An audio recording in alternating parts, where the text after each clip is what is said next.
बिस्मिल्लाहिर्रहमानिर्रहीम। Dear students, अस्सलाम वालेकुम। बच्चों, मैं उम्मीद करता हूँ कि आप सब खैरियत से होंगे और आपने आज अपना मिनी एमडी कैट का टेस्ट अटेम्प्ट कर लिया। एंड आई होप सो कि बेटे आपने मिनी एमडी कैट के टेस्ट में ये चीज़ रियलाइज़ की होगी कि अगर आपने पास्ट पेपर्स के क्वेश्चन को सॉल्व नहीं किया होगा तो आपको ये आइडिया नहीं हुआ होगा कि भाई आपके एमडी कैट में क्वेश्चन किस टाइप का क्वेश्चन पूछा जाता है और कैसे कैसे क्वेश्चन पूछा गया।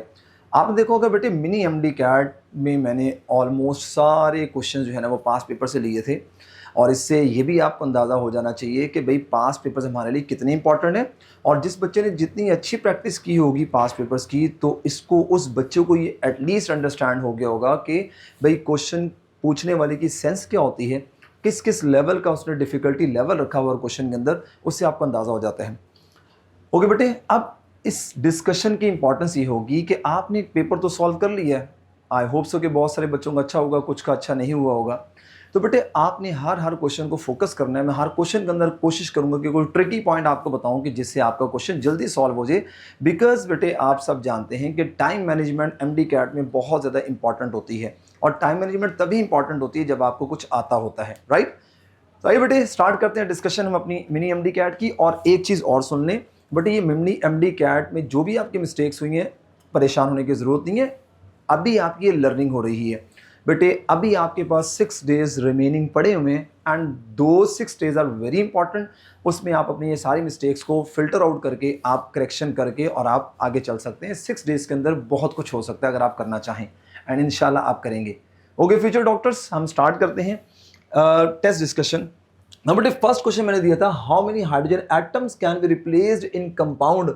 ये आपके कंपाउंड दिया हुआ है, when dissolve in excess of water. जब हम इसको वाटर में डिसॉल्व करते हैं तो इस कंपाउंड के कितने हाइड्रोजन एटम रिप्लेस होते हैं। ये थे बुलान 2009 के अंदर ये क्वेश्चन पूछा गया था। आप देख सकते हैं बेटे, मैंने आपके सामने ये क्वेश्चन लिखा हुआ है, सॉरी स्ट्रक्चर ड्रॉ किया है। स्ट्रक्चर को आप देख सकते हैं, this is called benzyl alcohol. But इसमें कौन से हाइड्रोजन रिप्लेस होंगे, याद रखिएगा ये एक रिप्लेसेबल हाइड्रोजन है। और उसकी रीजन क्या होती है, बिकॉज आपको आइडिया है कि OH bond is polar bond. बेटे पोलर बॉन्ड में क्या होता है कि इलेक्ट्रॉन डेंसिटी सिमेट्रिकल नहीं होती बल्कि अनसिमेट्रिकल होती है। ऑक्सीजन इज इलेक्ट्रोनेगेटिव एलिमेंट और वो इस इलेक्ट्रॉन डेंसिटी को सारे के सारा अपनी तरफ अट्रैक्ट कर लेगा, जिससे हाइड्रोजन अपने आप को इलेक्ट्रॉन डेफिशिएंट फील करेगा और ये बॉन्ड इजीली ब्रेक डाउन हो जाएगा। भाई ये वाले बॉन्ड क्यों नहीं ब्रेक हुए, उसकी वजह क्या होती है कि यहाँ पे कार्बन हाइड्रोजन के दरमियान इलेक्ट्रोनेगेटिविटी का डिफरेंस बहुत कम होता है। और अगर इलेक्ट्रोनेगेटिविटी का डिफरेंस बहुत कम है तो बेटे आप जानते हैं कि ये बॉन्ड नॉन पोलर होता है। और जो नॉन पोलर बॉन्ड होते हैं वहां पे इलेक्ट्रॉन डेंसिटी सिमेट्रिकल होती है। सिमेट्रिकल मतलब है कि पूरे बॉन्ड में एक जैसी, राइट। तो उसको ब्रेक करने के लिए आपको एनर्जी ज्यादा रिक्वायर्ड होती है। एक चीज और याद रख लीजिएगा, वैसे इसका राइट आंसर तो अल्फा ही है। एक और चीज बेटे, जब भी आपका H ऑक्सीजन से अटैच हो, जब भी आपका H फ्लोरीन से अटैच हो, जब भी आपका ऑक्सीजन H आपका नाइट्रोजन से अटैच हो, मोर इलेक्ट्रोनेगेटिव एलिमेंट के साथ अटैच हो, तो याद रखिएगा वो आसानी से क्या हो जाते हैं, आयोनाइज हो जाते हैं। नाउ बेटे next question, Lucas test is based on. बेटे KPK MDCAT 2023 रीकंडक्ट का ये क्वेश्चन है कि लुकस टेस्ट किसके ऊपर बेस कर रहा होता है। बेटे लुकस टेस्ट आप जानते हैं कि हमने जिंक क्लोराइड का सॉल्ट और कॉन्सेंट्रेटेड सल्फ्यूरिक एसिड, ये हमारे लिए कंडीशन होती है। और ये लुकस टेस्ट के लिए आप देख सकते हैं कि बेसिकली हम सेकेंडरी, टर्शरी और प्राइमरी अल्कोहल को डिस्टिंग्विश करने के लिए यूज़ करते हैं। टर्शरी अल्कोहल बहुत इमीडिएट ये रिएक्शन दे देता है और बहुत जल्दी टर्बिडिटी इसके अंदर आ जाती है एंड ये थोड़ा सा टाइम लेता है, लाइक 5 to 10 मिनट जो बुक्स के अंदर मेंशन है। और बेटे इसमें कोई टर्बिडिटी नहीं आती एट रूम टेम्परेचर। बेटे याद रखिएगा आखिर क्या ऐसी वजह है कि टर्शरी अल्कोहल ने क्यों ये जल्दी लुकस टेस्ट दिया। तो बेटे याद रखिएगा, आप लोगों ने एक चीज पढ़ी होती है स्टेबिलिटी ऑफ इंटरमीडिएट। बेटे याद रखिएगा जो स्टेबिलिटी ऑफ इंटरमीडिएट होती है ना, अब इंटरमीडिएट का भी आपको आइडिया होना चाहिए। पहले मैं बात लिख कर लूं, स्टेबिलिटी ऑफ इंटरमीडिएट बेटे इसका डायरेक्ट रिलेशन होता है रेट ऑफ रिएक्शन के साथ, राइट। रेट ऑफ रिएक्शन के साथ इसका डायरेक्ट रिलेशन होता है। इंटरमीडिएट आप जानते हैं carbocation, carbanion and free radicals, they are called as a intermediate. अब बेटे हमारे यहाँ पे अल्कोहल्स के अंदर OH ने, आपको पता है ना कि यहाँ पे जैसे फॉर एग्जांपल मैं ये आपके सामने प्राइमरी अल्कोहल लिख रहा हूँ और मैंने यहाँ पे HCl ले लिया और ये जिंक क्लोराइड का सॉल्ट ले लिया, तो Cl ने इस OH को रिप्लेस करना है। तो बेटे जब ये OH जाएगा तो आपको पता है कि कार्बन के ऊपर पॉजिटिव चार्ज आ जाएगा ना। और हम जानते हैं ये मैंने प्राइमरी कार्बोकेटाइन लिया, ये प्राइमरी कार्बोकेटाइन आ गया, और ये मेरे पास सेकेंडरी कार्बोकेटाइन आ गया, right, this is secondary carbocation and this one is the tertiary carbocation. बेटे ये टर्शरी कार्बोकेटाइन आ गया। अब हट देते यहां पर कौन सा कार्बोकेटाइन ज्यादा स्टेबल होगा। आप सबको आइडिया है कि हमारा टर्शरी कार्बोकेटाइन ज्यादा स्टेबल होता है। क्यों? क्योंकि ये पॉजिटिव चार्ज की डेफिशिएंसी को ये 3 अल्काइल ग्रुप क्या कर रहे हैं बेटे, इलेक्ट्रॉन डोनेटिंग इफेक्ट से इसको स्टेबलाइज कर रहे हैं। जिस इंटरमीडिएट की रिएक्शन में बनने की एक्सटेंट ऑफ फॉर्मेशन बहुत ज्यादा होती है, ये टर्शरी कार्बोकेटाइन बहुत ज्यादा बन रहा होता है। जो ज्यादा बन रहा होता है इसका मतलब है उसका रेट ऑफ रिएक्शन क्या होगा, ज्यादा। So Lucas test is based on rate of reaction, right. इसी तरीके से बेटे कार्बोएनाइन में primary carbocation would be more stable, उसकी एक्सटेंट ऑफ फॉर्मेशन ज्यादा होगी, लिहाजा रेट ऑफ रिएक्शन क्या होगा, ज्यादा होगा। बेटे ये ऑर्डर ऑफ रिएक्शन पे डिपेंड नहीं करता। Order of reaction is something कि बेटे आपको पता है कि वहां पे हम कितने रिएक्टिंग मॉलिक्यूल्स की कंसंट्रेशन में चेंज आ रहा है, हम उसको कहते हैं ऑर्डर ऑफ रिएक्शन, जो कि इससे इररिलेवेंट है। कंडीशन ऑफ रिएक्शन बेटे, कंडीशन तो हमने ली हुई है, आपने सल्फ्यूरिक, आपने हाइड्रोक्लोरिक एसिड और जिंक क्लोराइड का सॉल्ट लिए, कंडीशंस तो हैं, लेकिन वो इस चीज को जस्टिफाई नहीं कर रही। बेटे मॉलिक्यूलरिटी ऑफ द रिएक्शन, आपको पता है कि रिएक्टिंग मॉलिक्यूल्स की बात की जा रही है, ये भी इससे इररिलेवेंट है। रिएक्टिंग मॉलिक्यूल हमारे पास अल्कोहल है, अब इसमें और क्या कहें, हम कुछ भी नहीं कह सकते। सो बेसिकली जो लुकस टेस्ट है that is depends on rate of reaction. So बेटे right answer is delta. Now बेटे next question, the function of sodium hydroxide in aldol condensation and Cannizaro's reaction respectively are। बेटे सजामून 2023 ने ये पूछा हुआ है। आप जानते हैं बेटे एल्डोल कंडेंसेशन के लिए आपको कुछ थोड़ी बातों का आइडिया होना चाहिए कि एल्डोल कंडेंसेशन में आपने क्या पढ़ा था कि अल्फा हाइड्रोजन जो है ना, अल्फा हाइड्रोजन ये मस्ट प्रेजेंट होना जरूरी होता है, इसका प्रेजेंट होना जरूरी है। एंड सेकेंडली बेटे आप जानते हैं कि एल्डोल कंडेंसेशन में हम डाइल्यूट सोडियम हाइड्रोक्साइड लेते हैं, ऑलमोस्ट 5 to 10% वाला हम सोडियम हाइड्रोक्साइड लेते हैं। अब बेटे आपको पता है कि ये मेरे पास ना डाइल्यूट सोडियम हाइड्रोक्साइड है। बेटे यहां से ना हमारे पास OH आता है, OH। और बेटे OH क्या करता है, आपके पास ये एल्डिहाइड पड़ा हुआ है, लेट्स से ये मैंने आपके पास एसिड एल्डिहाइड लिख दिया, और बेटे एसिड एल्डिहाइड के ये नेगेटिव चार्ज स्पीशी इस H को अटैक करती है। अगर नेगेटिव चार्ज स्पीशी H को अटैक कर रही है, that negative charge species would be called as the base, हम उसको बेस कहते हैं। और ये बॉन्ड अपने ऊपर शिफ्ट करेगा, तो बेटे जब ये अपने ऊपर बॉन्ड शिफ्ट करेगा तो आपको पता है कि ये बन जाएगा CH2 C double bond O और ये H। नाउ बेटे this is called carbanion and it is also called enolate ion भी कहते हैं।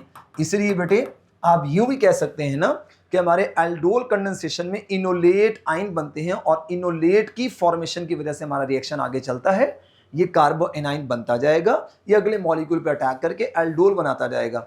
लेकिन बेटे कैनिज़ारोस रिएक्शन के अंदर आपको आइडिया होना चाहिए कि जो हमारा कैनिज़ारोस रिएक्शन होता है, कैनिज़ारोस रिएक्शन के अंदर क्या होता है कि बेटे आपके पास अल्फा हाइड्रोजन एब्सेंट होता है। बेटे जब अल्फा हाइड्रोजन एब्सेंट होगा, इसका मतलब ये है कि अगली बात पहले मैं लिख लूं कि कॉन्सेंट्रेटेड हम सोडियम हाइड्रोक्साइड लेते हैं, ऑलमोस्ट 50% वाला, और बेटे यहां पे जो OH होगा, अब बेटे H अवेलेबल नहीं है, तो बेटे ये OH negative charge species will attack the electrophilic centre, ये इलेक्ट्रोफाइल को अटैक करेगी। जैसे बेटे मेरा ये कार्बोनाइल है ना, ये देखो ये फॉर्म एल्डिहाइड में ली है, कार्बोनाइल के साथ वाले कार्बन को we are called alpha carbon. यहाँ पे अल्फा कार्बन ही नहीं है, तो ये अल्फा हाइड्रोजन कैसे होंगे, तो बेटे अल्फा हाइड्रोजन नहीं होगा ना, क्योंकि अल्फा कार्बन ही नहीं है, लिहाजा अब ये नेगेटिव चार्ज स्पीशी अटैक करेगा कार्बन के ऊपर। तो बेटे इसका मतलब ये है कि एल्डोल कंडेंसेशन में हमारा OH act as a base के तौर पे करते हैं, एंड हमारा OH कैनिज़ारोस के अंदर न्यूक्लियोफाइल के तौर पे एक्ट कर रहा होता है। नाउ बेटे next, the halothane use in the hospital as an anaesthetic chemically, बेटे 2014 के अंदर आया है। अब आप सोच रहे कि हेलोथिन का फॉर्मूला कहाँ पे है। बेटे ये PTB की बुक के अंदर जो इनऑर्गेनिक का चैप्टर नंबर 5 है ना, एग्जामिनर ने वहां से हेलोथिन का फॉर्मूला लिया हुआ था, एंड ये हेलोथिन आपके सामने लिखा हुआ है। बेटे इस हेलोथिन को देखो जरा, तो इस हेलोथिन के हवाले से आप ये देखें, ये आपके पास एक लॉन्ग चेन है, राइट। अब लॉन्ग चेन के साथ साथ बेटे यहाँ पे अब आप सब्स्टिट्यूएंट देखें, इस कार्बन के पास 3 सब्स्टिट्यूएंट, इसके पास 2 सब्स्टिट्यूएंट है। बेटे जिसके पास ज्यादा सब्स्टिट्यूएंट होते हैं हम नंबरिंग वहां से करते हैं। बेटे ये नंबर 1 होगा, and this is for number 2, ये नंबर 2 हमारा होगा। ओके बेटे, अब आपने जब नंबरिंग कर ली, अब बेटे नंबरिंग के बाद आपने इसको नेम करना है। नेम कैसे करेंगे बेटे, अल्फाबेटिकली ऑर्डर के अंदर हम इसका नेम करेंगे, क्योंकि ये सारे के सारे फंक्शनल ग्रुप नहीं है, दे आर कॉल्ड सब्स्टिट्यूएंट, यहाँ किसी की प्रायोरिटी ज्यादा नहीं है, तो हम अल्फाबेटिकली बेटे 2 ब्रोमो 2 क्लोरो, 1,1 ट्राइफ्लोरो इथेन, तो बेटे राइट आंसर इज बीटा। अब बेटे ये आपका ये पास्ट पेपर के अंदर क्वेश्चन पूछा गया है, इसलिए मैंने इसको उठा के एज इट इज दे दिया ताकि आपकी प्रैक्टिस हो जाए, राइट। और ये एल्काइल हैलाइड वाले चैप्टर में मैंने इसको रखा है, ठीक है जी। ओके, नेक्स्ट बेटे, according to the Planck's quantum theory, if the frequency of photon is double the value of h will be, बेटे 2025 केपीके में क्वेश्चन पूछा हुआ था। बहुत सिंपल सा क्वेश्चन है बेटे, कांस्टेंट्स को कोई फर्क नहीं पड़ता, क्योंकि आपको पता है कि energy is equal to H nu ना, H is baby constant, Planck's constant baby constant सबसे छोटा कांस्टेंट है बेटे। जितने टाइम में फ्रीक्वेंसी बढ़ाऊंगा, देखो एच है ना, ये एनर्जी और फ्रीक्वेंसी का आपस में डायरेक्ट रिलेशन है, जितने टाइम में फ्रीक्वेंसी बढ़ाऊंगा उतने टाइम में क्या बढ़ जाएगी, एनर्जी बढ़ जाएगी, तो इसका मतलब है हमारा H remains same. Now, but next, if Aufbau principle is if Aufbau rule is not followed in filling of the subshells, अगर आप Aufbau rule को फॉलो नहीं करते सबशेल की फिलिंग के अंदर, तो किसका block, then the block of which element will change in the periodic table, किसका पीरियोडिक टेबल में ब्लॉक जो है वो चेंज हो जाएगा। तो बेटे इसके लिए फर्स्ट ऑफ ऑल आपको ऑफबो प्रिंसिपल की थोड़ी सी इलेक्ट्रॉनिक कॉन्फ़िगरेशन में लिखता हूं। आप जानते हैं कि ऑफबो प्रिंसिपल क्या कहता था कि इलेक्ट्रॉन पहले फर्स्ट होगा, फर्स्ट फिल होगा, जिसकी एनर्जी कम होगी। बेटे सबसे कम एनर्जी 1s, बेटे 1s के बाद 2s, 2s के बाद 2p, 2p के बाद 3s, 3s के बाद 3p, 3p के बाद बेटे 4s, 4s के बाद बेटे 3d एंड 3d के बाद बेटे आ जाता है 4p। दिस इज द एक ऑर्डर मैंने आपको बता दिया ऑफबो प्रिंसिपल का। अब बेटे आप जरा देखिएगा, अब यहाँ पे ना सबसे पहले मैंने आपके सामने चारों ऑप्शन की एटॉमिक नंबर लगा के और इनकी इलेक्ट्रॉनिक कॉन्फ़िगरेशन, वैलेंस शेल की इलेक्ट्रॉनिक कॉन्फ़िगरेशन लिख दी। आर्गॉन का मतलब है कि यहां तक 18 इलेक्ट्रॉन थे, आर्गॉन वाली इलेक्ट्रॉनिक कॉन्फ़िगरेशन थी, ठीक है। अब बेटे देखो, अब पोटेशियम को देखो, इसका इलेक्ट्रॉन में 4s के बजाय अगर मैं फिल कर देता 3d के अंदर, तो बेटे आपको पता है इसका ब्लॉक क्या हो जाना था, चेंज हो जाना था। लिहाजा बेटे राइट आंसर इज अल्फा। अगर मैं 4s में इलेक्ट्रॉन फिल ना करता, मानी ऑफ बाउ को मैं ओबे नहीं करता, मैं 4s के बजाय 3d में फिल कर देता, तो इसका मतलब यह है कि ब्लॉक टोटली चेंज। इसका मतलब है कि बेटे हमारे ग्रुप नंबर 1 का कोई भी एलिमेंट आपको दिया जाएगा तो वो सब के सब ऑफबो रूल के अगर अगेंस्ट आप उनकी इलेक्ट्रॉनिक कॉन्फ़िगरेशन करोगे तो उनका ब्लॉक चेंज हो जाना था, और पोटेशियम का ब्लॉक किसमें आ जाएगा, डी के अंदर आ जाएगा। लेकिन बेटे बाकी एलिमेंट्स आप देखें तो यहाँ पे आप देखें फिलिंग के प्रोसेस के अंदर कौन है, 4p, यानी आपका अगला इलेक्ट्रॉन जो है वो 4p के अंदर ही फिल होते जाएंगे। तो बेटे 4p में भी 2 इलेक्ट्रॉन की गैप है, इसका मतलब है इसका p ब्लॉक ही रहेगा। बेटे यहाँ फिलिंग के प्रोसेस में कौन है, डी, यहाँ पे फिलिंग के प्रोसेस में कौन है, डी, इनका ब्लॉक चेंज नहीं होगा। सिर्फ ग्रुप नंबर 1 के एलिमेंट्स का क्या होता है, ब्लॉक चेंज होता है। नाउ बेटे next, number of electron with L is equal to 2 in an atom having atomic number is 23. बेटे L is equal to 2. Now what is L? As you already people know कि L is basically azimuthal quantum number. बेटे अगर L की value 0 हो तो this is for S subshell, L की value 1 हो this is for P subshell, L की value 2 हो this is for D subshell, L की वैल्यू 3 हो this is for F subshell। आपको याद होगा। और बेटे आप सबको ये भी आइडिया नहीं कि ये L की वैल्यू हमें एंगुलर नोड्स भी बताती हैं, हमने लेक्चर के अंदर इंफॉर्मेशन पढ़ी थी, राइट। ओके बेटे ये जो 23 एटॉमिक नंबर है दिस इज फॉर वनेडियम, ये वनेडियम का मैंने वनेडियम के इलेक्ट्रॉनिक कॉन्फ़िगरेशन लिख दी है। बेटे यहाँ पे आप देख रहे हैं L is equal to D वाला ऑर्बिटल देख लो, दिस इज D। बेटे D में कितने इलेक्ट्रॉन है, 3, सो राइट आंसर बेटे beta is the right answer. Now बेटे next is what is the IUPAC name of alpha beta dimethyl valeric acid. बेटे सिन 2023 के अंदर ये क्वेश्चन पूछा गया है, बेटे आपको आना बहुत ज़्यादा ज़रूरी है। नाउ बेटे अब ये जो आपके पास वैलेरिक एसिड है, आपको कार्बोक्सिलिक एसिड के कॉमन नेम्स का आइडिया होना ज़रूरी है। और अगर बेटे आपको नहीं आइडिया तो आप मेरे 1 शॉर्ट लेक्चर को ज़रूर देखिएगा, मैंने वहाँ कार्बोक्सिलिक एसिड के काफ़ी सारे कॉमन नेम डिस्कस किए हैं। इवन कि वहाँ पे बहुत सारे बच्चों को मैलिक एसिड और मैलिक एसिड का भी डिफरेंस नहीं पता होता, तो बेटे आपने ज़रूर 1 शॉर्ट लेक्चर को गो थ्रू करना है। अच्छा बेटे आपको formic acid common name, acetic acid, propionic acid, butyric acid, valeric acid 5 carbon को, कैप्रोइक एसिड 6 कार्बन को कहते हैं। बेटे कार्बोक्सिलिक एसिड और इसके डेरिवेटिव्स और जो हमारे एल्डिहाइड और कीटोन होते हैं ना कार्बोनाइल ग्रुप, उनके साथ वाले कार्बन को we are called alpha carbon.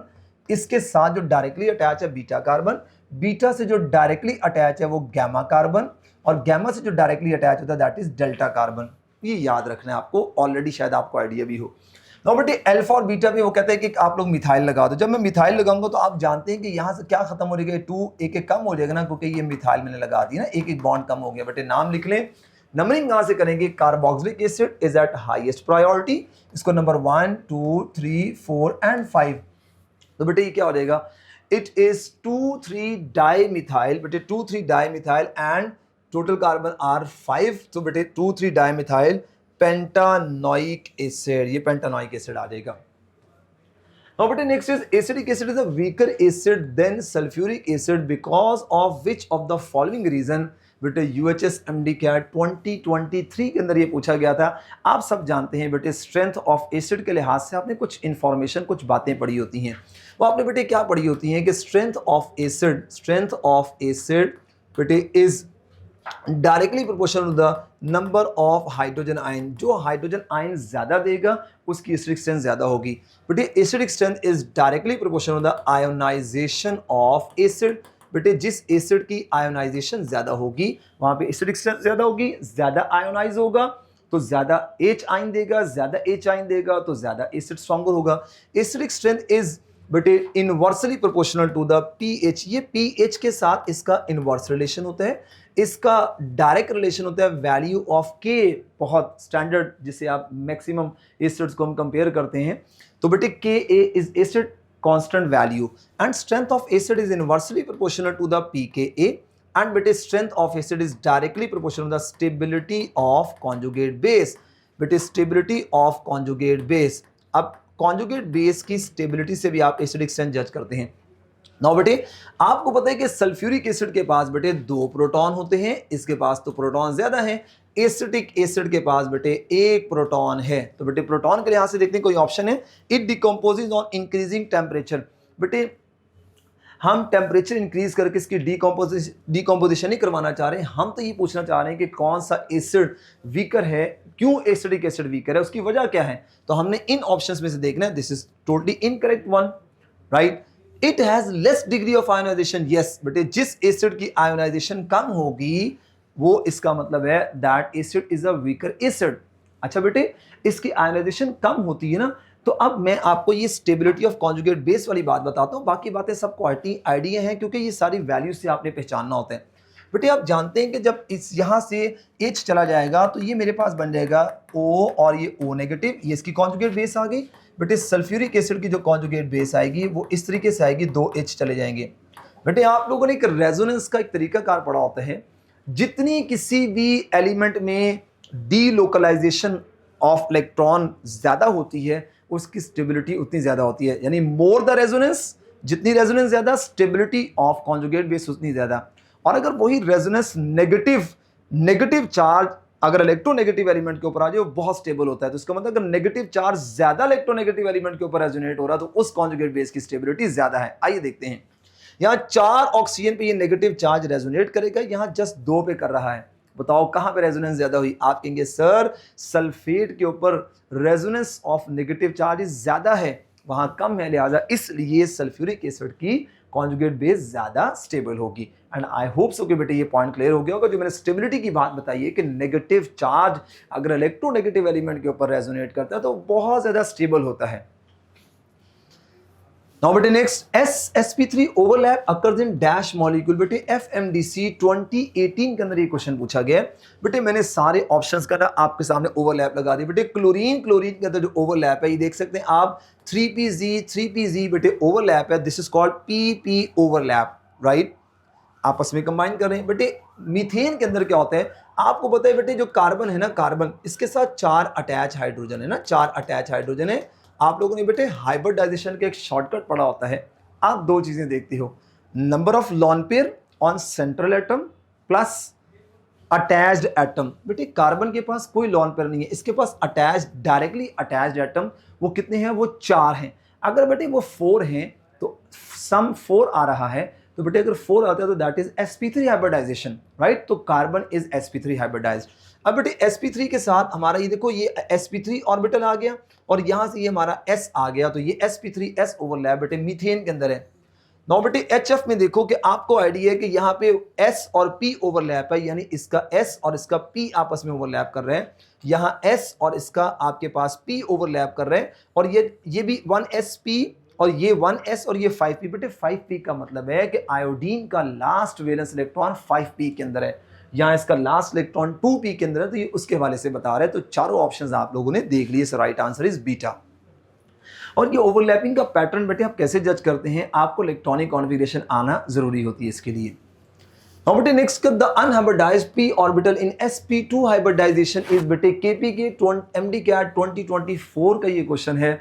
और बेटे याद रखिएगा ये हमारी बुक लाइन भी है, फेडरल बोर्ड की बुक में एग्जैक्टली लिखा हुआ है। बेटे ये मैंने आपके सामने 3 sp2 हाइब्रिड ऑर्बिटल लिख दी हैं, और बेटे तीनों sp2 हाइब्रिड ऑर्बिटल देखें 120 डिग्री के एंगल पे हैं। बेटे ये जस्ट लाइक आप फैन की एग्जांपल ले, फैन के तीनों जो पर है एक प्लेन के अंदर है, एंड स्टिक बेटे क्या है वो perpendicular to this plane and 90 डिग्री के एंगल पे होते हैं।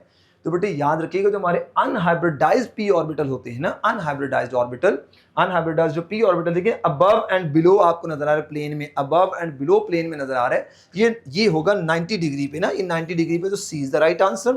बेटे आउट ऑफ द प्लेन भी तो हम इसको कह सकते हैं कि जैसे पंखे की stick out of the plane है, तो आउट ऑफ द प्लेन यहाँ क्यों नहीं बेटे, आउट ऑफ द प्लेन वो 45 डिग्री भी हो सकता है, वो 60 डिग्री भी हो सकता है, वो आउट ऑफ प्लेन या 90 से कम जो है ना, 90 से कम या 90 से ज्यादा out of the plane consider करते हैं। लेकिन अनहाइब्रिडाइज्ड ऑर्बिटल स्पेसिफिकली बेटे वो 90 डिग्री के एंगल पे होते हैं above and below the plane, तो इसलिए बेस्ट आंसर इज चार्ली। और अगर हमारे पास चार्ली ना होता तो हम बेटे डेल्टा की तरफ जा सकते थे, राइट।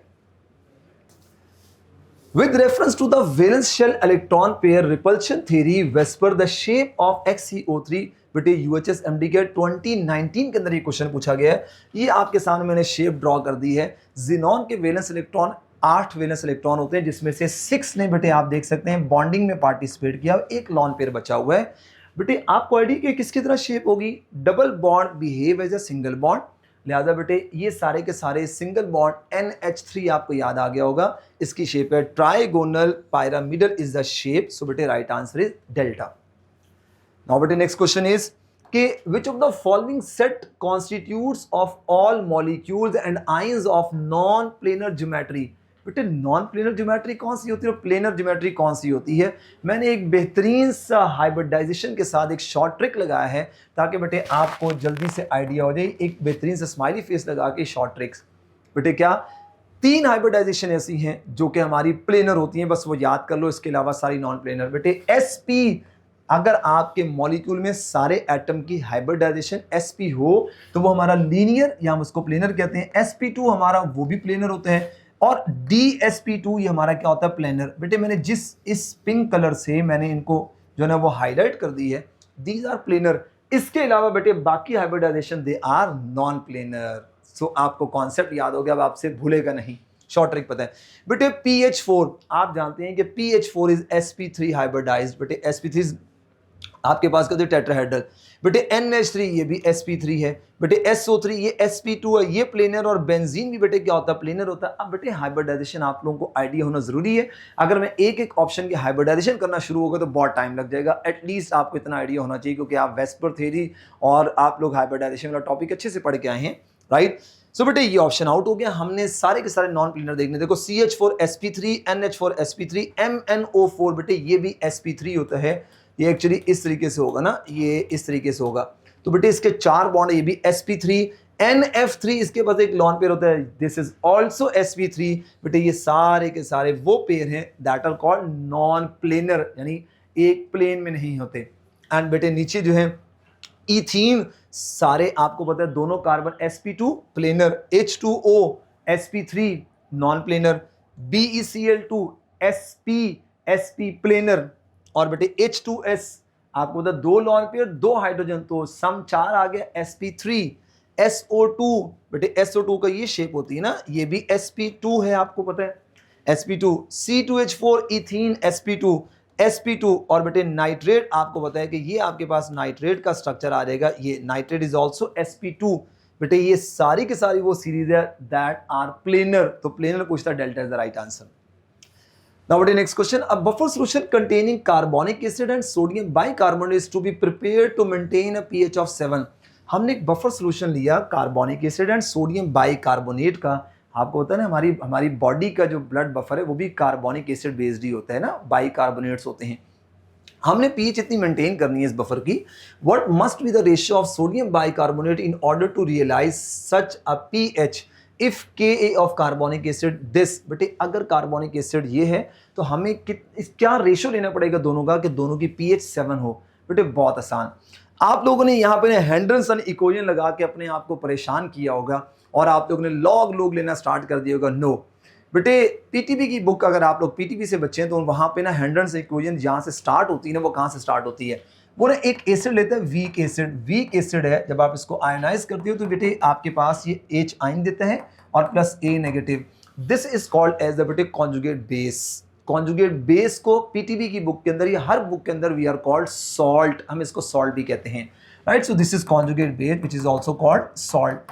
बेटे एसिड के लिए ना आप लोग के ए लिख लो। के ए क्या होता है बेटे, प्रोडक्ट, जैसे केसी लिखते हैं प्रोडक्ट ओवर रिएक्टेंट। बेटे ये मेरे पास कॉन्जुगेट एसिड आ जाएगा, this is conjugate acid and बेटे ये ए नेगेटिव आपके पास बेस आ गया डिवाइडेड बाय एच ए आ गया।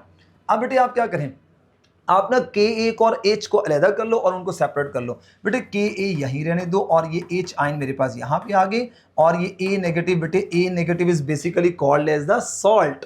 और बेटे ये मेरे पास क्या आ गया, ये आपके पास एच ए आ गया, आपके पास एसिड आ गया। Just put the value. बेटे के की वैल्यू कितनी है 4 पॉइंट, बेटे यहाँ सॉल्व करता हूँ 4.3 इंटू 10 की पावर -7 है, राइट। अच्छा बेटे एच आयन तो दिए नहीं, पीएच दिए हुए, तो बेटे याद रखिएगा जब भी आपने एच आयन लिखना होता है ना तो हम 10 की पावर में -pH लिख देते हैं। अब बेटे ये आपके सिलेबस से तो वैसे आउट हो गया है, अगर होता तो जरूर वो भी सिखाता। ये एक तरीका कार याद कर लो कि जब भी एच आयन को रिप्रेजेंट करना है तो हमने 10 की पावर में पीएच को लिख देना होता है। तो बेटे ये मेरे पास क्या आ जाना था 10 की पावर -7। और बेटे देखो A negative is basically salt and salt is sodium bicarbonate ना, मैं ए नेगेटिव ये सॉल्ट है, मैं सॉल्ट लिख रहा हूँ, right. And divided by H A आपके पास आ गया, बेटे ये कैंसिल हो गया। इन दोनों का रेशियो क्या होगा 4.3:1, यानी मुझे सॉल्ट 4.3 मोलर एंड मुझे एसिड जो है वो 1 मोलर लेना है। सो बेटे राइट आंसर इज डेल्टा, जिससे पीएच क्या रहेगी, मेंटेन रहेगी। और अगर बेटे मैं हेंडरसन इक्वेशन लगा के करता डेफिनेटली मेरे से सॉल्व नहीं होना था। क्यों? क्योंकि वहां पे मुझे लॉग की वैल्यू याद नहीं है। आपने बेटे इस तरीके के सवालों को ऐसे टैकल करना है। फॉर द रिएक्शन, बेटे आपके पास ये रिएक्शन दिया हुआ है और आपको ये ईटा 2018 के अंदर सवाल पूछा गया और आपने बताना यहाँ पे क्या है। बेटे अमेजिंग सा शॉर्टकट। फर्स्ट ऑफ ऑल बेटे आप ना जल्दी से डेल्टा एन निकाल लिया करो। बेटे डेल्टा एन हमेशा malls of product minus malls of reactant लेते हैं। बेटे याद रखिएगा यहाँ पे हमने गैसियस फेज में लेना होता है चीजों को, हम सॉलिड और लिक्विड्स को इग्नोर करेंगे। एंड बेटे डेल्टा एन आपने निकालना है। अगर डेल्टा एन 0 आ जाएगा तो बेटे याद रखिएगा in this case KP becomes equal to the KC, क्योंकि आपने फॉर्मूला पढ़ा है Kp is equal to KC RT O और इसकी पावर डेल्टा एन। बेटे जब डेल्टा एन 0 हो जाएगा, किसी भी चीज की पावर 0 हो, इट इज इक्वल टू 1, वो 1 के इक्वल हो जाएगा। अब बेटे देखो डेल्टा एन अगर पॉजिटिव आएगा, बेटे पॉजिटिव कब आता है, जब प्रोडक्ट के मॉल ज्यादा हो रिएक्टेंट के कम हो। तो बेटे मेरे पास क्या रहेगा, अब देखो P ज्यादा तो P से याद रखना, P ज्यादा तो Kp ज्यादा KC कम, right, simple. And delta n is equal to minus, और बेटे यहां पे क्या हो जाएगा KC ग्रेटर देन KP हो जाएगा। इस केस में देखो बेटे आपके पास प्रोडक्ट के 1 मोल है, रिएक्टेंट का बेटे ये 0.5 ये और 1 ये 1.5 है। बेटे मैं अगर सॉल्व करूं तो प्रोडक्ट का 1 मोल है, रिएक्टेंट के 1.5 है। बेटे आंसर क्या आ रहा है -0.5। तो बेटे इन दिस केस हमारा KC बड़ा होगा और KP क्या होगा, छोटा होगा। तो बेटे right answer is beta. Now बेटे नेक्स्ट क्वेश्चन, द आयुर्वेदिक name of the compound is. बेटे ये सेम 2025 में क्वेश्चन पूछा गया है और आप में से बहुत सारे बच्चों ने स्ट्रक्चर को ना शायद गलत ड्रॉ किया हो, और अगर गलत ड्रॉ किया होगा तो नंबरिंग करते हुए आपने मिस्टेक की होगी। बेटे याद रखिएगा जब भी आप नॉमेनक्लेचर करते हैं तो बेटे एक इंपॉर्टेंट बात, पहले आप सब लोगों ने बेटे नॉमेनक्लेचर का मेरा जो लेक्चर मैंने आपको बहुत डिटेल से नॉमेनक्लेचर करवाई है, आपका हर तरह का जो भी इसमें डाउट होगा वो बहुत जल्दी क्विक जो है वो क्लियर हो जाएगा। मैंने मल्टीपल एग्जाम्पल से चीज़ें सॉल्व करवाई हैं एंड आई होप सो कि आपने वो लेक्चर देखा होगा। बेटे यहाँ पर क्या है कि आपको जब भी 2 या 2 से ज़्यादा कार्बन आ जाए ना, आप उसको ओपन करके लिख लिया करो, यानी चेन को ओपन कर लिया करो। जैसे C2H5 है, देखो मैंने इसको ऐसे करके लिख लिया, आगे C है CH डबल बॉन्ड, ये डबल बॉन्ड आ गया, बेटे ये सी एच के साथ जो ना ये एच जो है ना, ये एच नहीं आएगा ना, क्योंकि ये सिर्फ आपको आइडिया कि यहाँ पे सी एच ही है ना, ये सी एच आ गया, डबल बॉन्ड। फिर आपके पास बेटे क्या, कार्बन, और उसके बाद बेटे आपके ये बल्कि इसके 4 बॉन्ड पूरे, हाँ हो गए, 4 बॉन्ड पूरे हो गए, ठीक है, तो ये नहीं आएगा। ओके बेटे, आगे C3H7, देखो बेटे मैंने इसको ऐसे ओपन करके लिख लिया। फिर ये C2H5 ये मैंने लिख लिया। अब बेटे लॉन्ग चेन लेनी है। लॉन्ग चेन हमने कौन सी लेनी होती है, वो लॉन्ग चेन लेनी है जिसमें डबल बॉन्ड आता होगा। तो बेटे देखिएगा 1 2 3 4 5 6 7 डबल बॉन्ड आ रहा है, लॉन्ग चेन है। 1 2 3 4 5 6, इसका मतलब है मेरी जो लॉन्ग चेन होगी बेटे, this is the long chain. ये मेरे पास एक लॉन्ग चेन आ गई। नाउ बेटे नेक्स्ट क्या करना है आपने, अब आपने करनी है नंबरिंग। बेटे नंबरिंग कहां से करनी है, क्या सब्स्टिट्यूट को आपने देखना है, no, your preference is of double bond. तो डबल बॉन्ड को कहां से लोएस्ट नंबर मिल रहा है, यहां से करूंगा तो उसको डबल बॉन्ड मिल रहा है 3rd पोजीशन पे, वहां से करूंगा उसको डबल बॉन्ड मिल रहा है 4थे पोजीशन पे। तो बेटे मुझे यहां से नंबरिंग करनी है 1 2 3 4 6 7 और ये आ जाएगा 7। नाउ बेटे देखो 4 इथाइल, अब 4 इथाइल वाला ऑप्शन चूज करो। बेटे 2 ऑप्शन है, ये दोनों आउट हो गए। 4 इथाइल और बेटे किस पोजीशन पे डबल बॉन्ड है, 3rd पोजीशन पे। तो बेटे 4 इथाइल और कार्बन कितने हैं, हेप्ट, तो बेटे 4 ethyl hept 3 ene, right answer is Charlie. बेटे next question, an olefin X on ozonolysis gives, ये आपको दे रही है कोई भी olefin. Olefin is basically alkene and ये आपको दे रहा है the IUPAC name of X is. बेटे एक स्माइली फेस बना के मैंने एक शॉर्ट ट्रिक लिखा है। मैं इस शॉर्ट ट्रिक को आसान करता हूं, जो मैंने वर्ड्स लिखे हैं। देखिए बेटे आपने क्या करना है, आपने दोनों मॉलिक्यूल को ना, आप लोगों ने दोनों मॉलिक्यूल को ऐसे ड्रॉ कर लो। पहले ये दोनों मॉलिक्यूल को मैंने ड्रॉ कर लिया, एक ये और एक ये आ गया। इनके ऑक्सीजन वाले जो बॉन्ड है ना, ये सामने इनके यू शो करा दो, राइट। अच्छा अब बेटे होगा क्या, आपने क्या करना, देखो फेस टुवर्ड्स ईच अदर मैंने कर दिया। अब जस्ट आपने ऑक्सीजन, वो कह रहे हैं ऑक्सीजन को रिमूव कर दो, मैं यहां से ना ऑक्सीजन को रिमूव कर रहा हूं, और वो कहता है ऑक्सीजन को रिमूव करके इनको ज्वाइन कर दो। बेटे जब मैं ज्वाइन करूंगा, ये डबल बॉन्ड इससे ज्वाइन हो गया, ये डबल बॉन्ड इससे ज्वाइन हो गया, और मेरा एल्कीन बन गया, जज हो गया। आइए अब बेटे आपने लॉन्ग चेन लेनी है। 1 2 3 4 5, यहां 5 कार्बन आ रहे हैं। 1 2 3 4 5, यू भी 5 कार्बन आ रहे हैं, और यूं लेता हूं तो 4 कार्बन आ रहे हैं। नाउ बेटे this is the longest chain. मैं कलर चेंज करके बताता हूं आपको।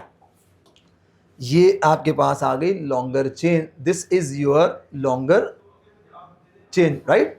अब बेटे आप नंबरिंग कर लो, यहां से नंबरिंग करोगे तो इसको कौन सा नंबर मिल रहा है, 3rd, यहां से नंबरिंग करोगे उसको दूसरा नंबर मिल रहा है। तो बेटे ये आएगा 1 2, this is 3 4 and this is 5। अब बेटे आपके पास कहां कहां पर मिथाइल ग्रुप सब्स्टिट्यूट लगे हैं, एक बेटे आपके वाले क्या 2nd पोजीशन में, एक 3rd, तो 2 3 बेटे 2 3 ये रहा, 2 3 dimethyl 2 pentene is the right answer. So बेटे beta would be the right answer. Now, but the next question, which of the following reagent is used to convert benzene to 2-chloromethyl benzene? आप लोगों ने methyl benzene, as you people know कि ये टॉल्वीन की बात कर रहा है। टॉल्वीन लेके आपने 2nd कार्बन के ऊपर क्लोरो ग्रुप लगाना था। तो ये कैसे करना था, बहुत आसान बेटे, आइए आपको शो कराता हूँ। ये देखिए मैंने टाइम बचाने के लिए पहले लिख लिया है। आपने स्टेप 1 ये करना था कि बेंजीन की सबसे पहले आप लोगों ने एल्काइलेशन करवानी थी in the presence of anhydrous aluminium chloride, तो टॉल्वीन बन गया। अब बेटे इस टॉल्वीन के अंदर आपने क्या करना है, क्लोरीन को सब्स्टिट्यूट करवाना है। तो हमें FeCl3, ये हमने कैटलिस्ट लिया, राइट। इस कैटलिस्ट से strong electrophile chloronium ion generate हुआ, और ये 2-क्लोरो टॉल्वीन या ऑर्थोक्लोरोटॉल्वीन या 2-क्लोरोमिथाइल बेंजीन आपके पास आ गया। तो पहले आप लोगों ने एल्काइलेशन, बाद में अपने chlorine in the presence of FeCl3 जो कि इलेक्ट्रोफिलिक सब्स्टिट्यूशन है, आपने उससे काम किया। अगर बेटे मैं यहाँ पे chlorine in the presence of sunlight ले लेता, तो आपने कहता कि सर वो तो हमारी साइड चेन की सब्स्टिट्यूशन स्टार्ट हो जानी थी, जिससे हमारे पास क्या आना था, जैसे हमारे पास benzyl chloride, benzal chloride, benzo trichloride आना था। सो बच्चों कौन सा राइट आंसर होगा, हमारा राइट आंसर होगा ये देखो बेटे, आपने पहले क्या करवाई, alkylation follow by chlorine in the presence of anhydrous FeCl3। बेटे हमारा ए ही राइट आंसर बन रहा है। सनलाइट हम लोगों ने नहीं लेनी, क्योंकि सनलाइट में बेटे आपको आइडिया है कि क्या होगा वहां पर, और जो हमारी बाहर जो मिथाइल है उसके ऊपर सब्स्टिट्यूशन हो जानी है। अगर बेटे मैं इस ऑप्शन की बात करूं, अगर मैं पहले क्लोरीनेशन करवा लेता हूं, तो क्लोरोबेंजीन आना था। तो बेटे जब क्लोरोबेंजीन आना था, तो क्लोरोबेंजीन के बाद आपने अल्काइल ग्रुप जो ना मिथाइल ग्रुप उसको लाना था। तो बेटे आपको पता है कि मिथाइल लाने के लिए फिर मुझे प्रॉब्लम ये होना था कि जो क्लोरीन होते हैं ना वो दो तरह का बिहेवियर शो करते हैं, वो ऑर्थोपैरा की कैटेगरी में भी है, वो मेटा डायरेक्टर्स की कैटेगरी में भी हैं, लिहाजा ये आपके लिए सूटेबल नहीं था, राइट। तो फिर आपको थोड़ा सा प्रॉब्लम होना था, लिहाजा हमने इस मेथड को फॉलो नहीं करना। फिर आगे बेटे सनलाइट उसने लिख दिया, ये तो और ज्यादा प्रॉब्लम कर दिया, राइट। तो सनलाइट से आपके पास जब आपने क्लोरो ये जो मिथाइल क्लोराइड है उसको आप सब्स्टिट्यूट नहीं करवा सकते, यानी मिथाइल ग्रुप को H से सब्स्टिट्यूट नहीं करवा सकते क्योंकि सनलाइट है। तो क्लोरोबेंजीन जब सनलाइट से रिएक्ट करेगा तो बेटे उसके पाई बॉन्ड टूट जाने थे, एडिशन हो जानी थी। एंड बेटे अगला फिर अगेन रॉन्ग हो गया, क्योंकि आपको पता है कि हमें क्लोरीन अल्ट्रावायलेट लाइट के अंदर ली जा रही है। अगर बेटे क्लोरीन अल्ट्रावायलेट लाइट में लोगे तो बेंजीन की पाई इलेक्ट्रॉन क्लाउड खत्म हो जाएंगे, क्लोरीन सारे के सारे वहां जाके एड अप हो जाएंगे। नाउ बेटे आपके पास नेक्स्ट चलते हैं, what is the general requirement for the free radical substitution reaction of ethane and halogen. बेटे ईथेन एंड हैलोजन की आपने सब्स्टिट्यूशन करवानी, क्या बेसिक रिक्वायरमेंट होती है आप सबको आइडिया है। बेटे हमें क्या चाहिए होता है, हमें हीट रिक्वायर्ड होती है, या जिसे आप कहते हैं हाई टेम्परेचर हमें रिक्वायर्ड होता है। बेटे हमें अल्ट्रा वायलेट लाइट रिक्वायर्ड होती है। बेटे हमें सनलाइट जो है ना उस वो हो तब भी फ्री रेडिकल होते हैं। या बेटे हमारे पास ऑर्गेनिक परऑक्साइड, जैसे मैंने ROOR, this is organic peroxide. इन चारों कंडीशंस के अंदर बेटे हमारे पास फ्री रेडिकल सब्स्टिट्यूशन होती है। तो बेटे हमारा राइट आंसर इज डेल्टा। बेटे इस MCQ में ना एक मैंने वेरिएशन एक और दिया हुआ है, जो हमारे बच्चे फेडरल बोर्ड्स होंगे उनको पता होगा, लेकिन बाकी बच्चों को भी आइडिया, ज़ाहिर बात आपने पूरा सेशन पढ़ लिया है। बेटे अगर एग्जामिनर आपसे पूछ लेता कि ईथेन और हेलोजन की जब आप सब्स्टिट्यूशन कराते हैं तो टोटल हेलोजिनेटेड प्रोडक्ट कितने आते हैं, तो बेटे टोटल हेलोजिनेटेड प्रोडक्ट आर 9 आपको नजर आ रहे होंगे। मोनोहेलोइथेन, डाईहेलोइथेन, बेटे एक ही कार्बन पे दो अगर हेलो ग्रुप लगे हैं दिस इज कॉल्ड जेमिनल, और दो एडजेसेंट कार्बन के ऊपर सेम ग्रुप लगा है तो ये हमारे पास विसिनल। तो ये दो तरीके की पॉसिबिलिटीज बेसिकली यहाँ पॉसिबिलिटीज देखनी है। अब जब 3 हेलो ग्रुप आएंगे तो कैसे क्या क्या पॉसिबिलिटी है, एक ही कार्बन पे 3 लगा दो या एक पे 2 एक पे 1। अब बेटे जब आपने टेट्रा कराना है तो 4 हेलो ग्रुप को कैसे अरेंज कर सकते हो, 4 हेलो ग्रुप को अरेंज करने के 2 तरीके कार हैं। 5 हेलो ग्रुप को आप बस एक ही तरीके से अरेंज कर सकते हो और 6 में भी एक से गए, तो total substituted halogenated product are 9।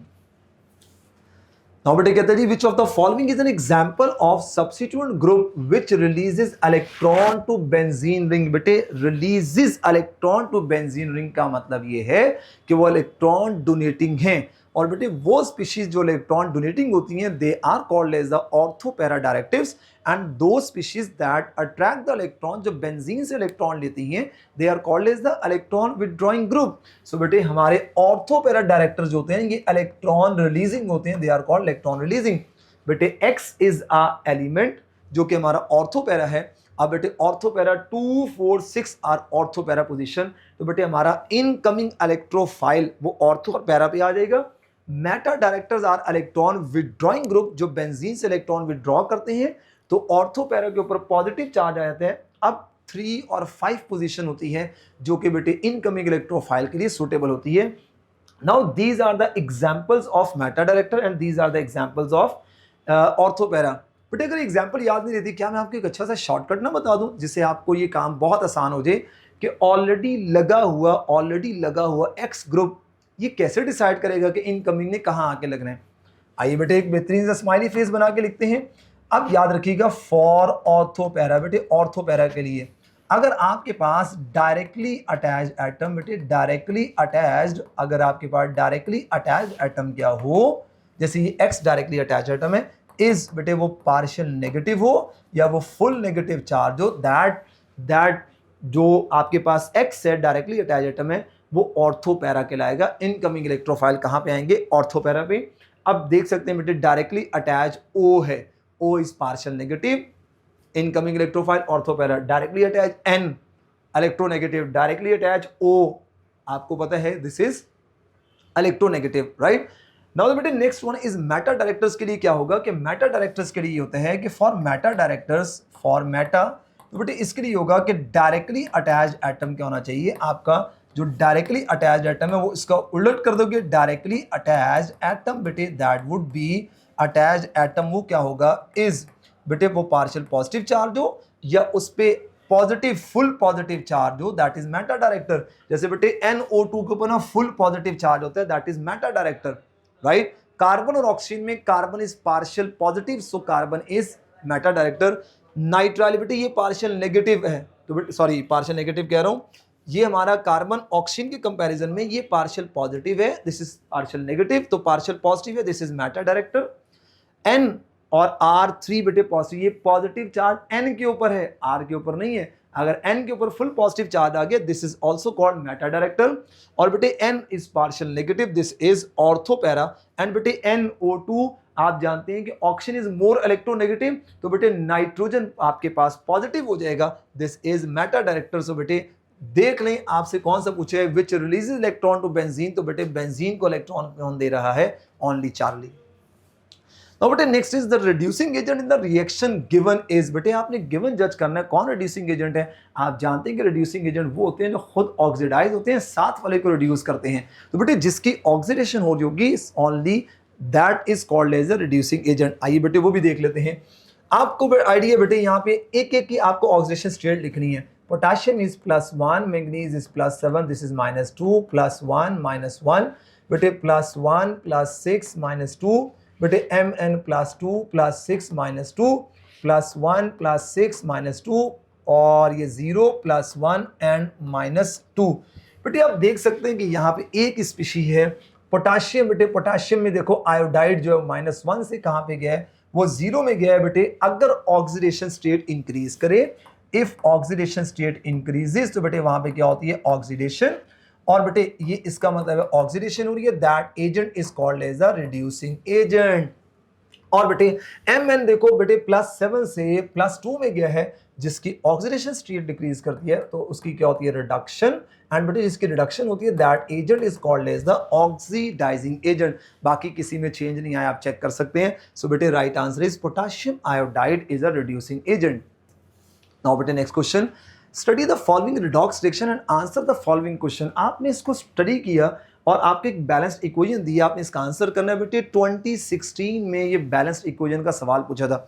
अब बहुत सारे बच्चे बैलेंस इक्वेशन के अंदर कंफ्यूज होते हैं। ये देखिए कितना आसान सवाल पूछा है। आपको ये नहीं कहेगा कि पूरी इक्वेशन आप बैलेंस करके दिखाओ, बिकॉज आप कोई FSC का जो ना एग्जाम नहीं देने जा रहे। आपके पास 1 मिनट के अंदर आपने क्वेश्चन को सॉल्व करना है, राइट। सो बेटे देखिएगा, अब option manganese is oxidize from +7 to +2। बेटे ये तो गलत बात देखी ना, decrease in oxidation state is called reduction. Chlorine ions are reduce from -1 to 0। बेटे -1 टू 0 क्लोरीन देख लेते हैं। बेटे क्लोरीन -1 से ये क्या हो रहा है, ये 0 है, राइट। तो वो कह रहे हैं ये इसकी क्या हो रही है, -1 से 0 में आ रहा है, क्या ये रिड्यूस हो रहा है, नो बेटे ये तो ऑक्सीडाइज हो रहा है। कैसे ऑक्सीडाइज हो रहा है, -1 छोटा नंबर है, 0 बड़ा है, तो -1 से 0 की तरफ जा रहा है। अगर ऑक्सीडेशन स्टेट इंक्रीज करे तो उसकी क्या होती है, ऑक्सीडेशन, वो रिड्यूस नहीं होता, वो ऑक्सीडाइज होगा। This is also incorrect. Chlorine is reduce from 0 to -1। Chlorine कह रहा है कि वो 0 टू -1, बेटे 0 से -1 रिड्यूस हो रहे हैं। बेटे यहाँ देखिए ये तो -1 से 0 में आ रहा है, तो बेटे ये तो बात ही गलत लिखी है। -1 से 0 आने से 0 टू -1 लिख दिया। सो बेटे manganese is the right answer. ये +7 से +2 में जा रहा है, ये +7 है और +7 से +2 में आ रहा है, इसकी क्या हो रही है, रिडक्शन। नाउ बेटे इन द गिवन रिएक्शन आपके पास ये मेथनॉल है, ये फॉर्मिक एसिड है, oxidation state of carbon changes from. तो बेटे याद रख लें, मेथनॉल में जो कार्बन होता है इसकी ऑक्सीडेशन स्टेट -2 है। अगर आपको नहीं आ रहा बेटे, आप अलजेब्रिक सम रूल से अप्लाई करके इसको सॉल्व कर सकते हैं, वो जिसमें हम x लेके करते हैं, राइट। और बेटे यहाँ फॉर्मिक एसिड का कार्बन दैट इज +2, ये +2 है, वो -2 है। आप अलजेब्रिक सम रूल x से कर लोगे इसको सॉल्व, तो -2 से +2 में हो रहा है, तो बेटे राइट आंसर इज बीटा। अब मेरा ख्याल वो मुझे मेथड करके दिखाने की जरूरत नहीं, बहुत सिंपल सा मेथड है। जिसकी ऑक्सीडेशन स्टेट फाइंड करनी है उसको x कर लोगे, हाइड्रोजन +1 है, ऑक्सीजन -2 रखना है आपने। Oxidation state of x, y and z are, ये बेटे आपको दिए हुए respectively possible molecular formula when atoms combine UHS 25 में ये क्वेश्चन पूछा गया। बेटे याद रखिएगा, यहां पर ना आपने इसमें देखना है जिस मॉलिक्यूलर फॉर्मूला के ऊपर ना सम ऑफ ऑक्सीडेशन स्टेट 0 हो जाएगा, that is the molecular formula, वो पॉसिबल मॉलिक्यूलर फॉर्मूला होगा इन एलिमेंट्स का। बहुत आसान शॉर्ट ट्रिक कि जिस मॉलिक्यूलर फॉर्मूला पे आप इसको लिखोगे ना ऑक्सीडेशन स्टेट, तो जहां पे सम इसका 0 आ जाएगा ना, that is the molecular formula of these elements. बेटे XY4, तो यहाँ पे तो Z है नहीं, वहां Z भी है। XY2 देखिए बेटे, X आपको कितना दिया हुआ है, +6 दिया हुआ है। अब बेटे Y2 है आपके पास ना, ये मैं सही कर दूं, आप इसको X ना समझ लेना।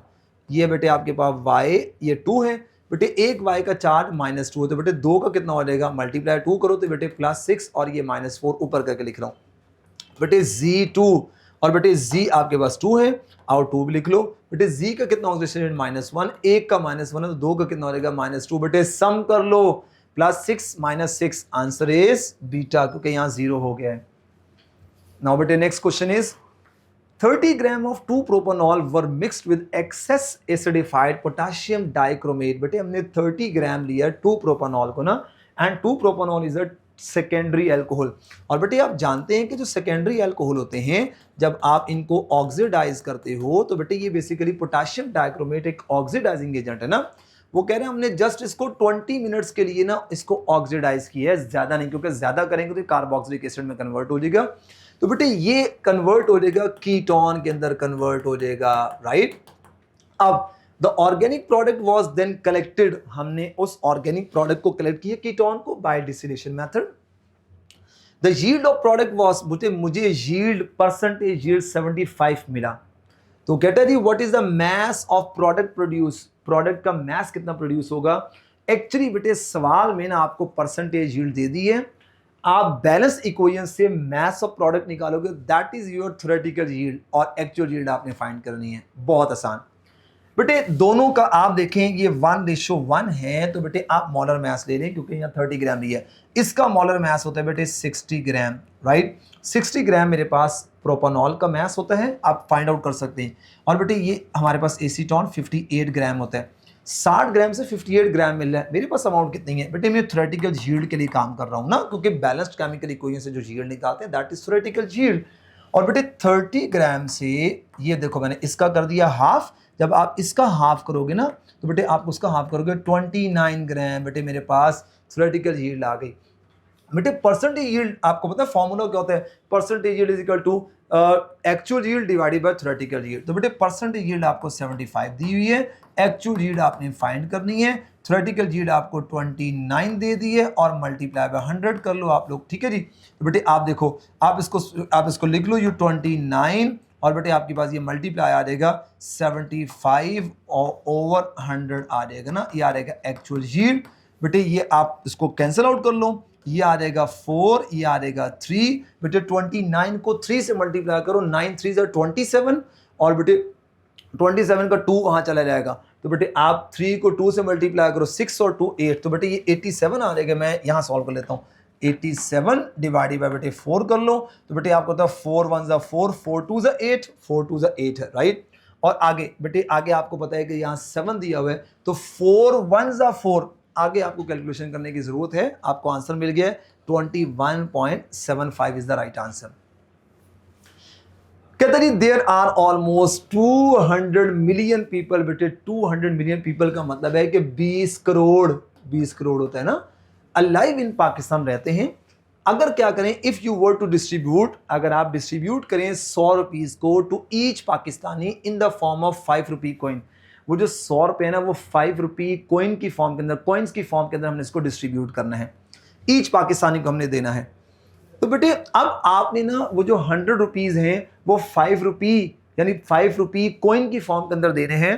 तो बेटे टोटल पाकिस्तानी कितने हैं, 20 करोड़ लोगों में वो कितने कॉइन्स डिस्ट्रीब्यूट होंगे, आपने उसको मॉल्स की फॉर्म में बताना है। बहुत आसान, कॉइन्स पर पर्सन कितने आ रहे हैं, टोटल रुपीस कितने हैं 100, बेटे आपको पता है कि हम इसको 5 रुपी की सूरत में दे रहे हैं, एक बंदे के पास बेटे 20 कॉइन्स आ रहे हैं, यानी पर पर्सन 20 कॉइन्स होंगे। अब बेटे टोटल कॉइन्स कितने रिक्वायर्ड है, आपको पता है बेटे मेरे पास 200 मिलियन पीपल है ना, और मेरे पास 20 कॉइन्स है, तो मैं 20 कॉइन्स को मल्टीप्लाई बाय 200 मिलियन, बेटे मैं 200 मिलियन को ऐसे लिख सकता हूँ, देखो ना ये 200 है और बेटे मिलियन है अगर 10 की पावर 6, तो ये बेटे 10 की पावर 2 है ना, क्या मैं इसको 10 की पावर 8 करके लिख लूँ आसानी के लिए। तो बेटे आपको पता ही हो जाएगा 4 2 जा 8, सॉरी 2 2 जा 4, और बेटे 10 की पावर 8 और ये 10 की पावर 1 0 ना, तो ये आ जाएगा 9, तो 4 इंटू 10 की पावर 9। बेटे 4 इंटू 10 की पावर 9 टोटल कॉइन्स होंगे।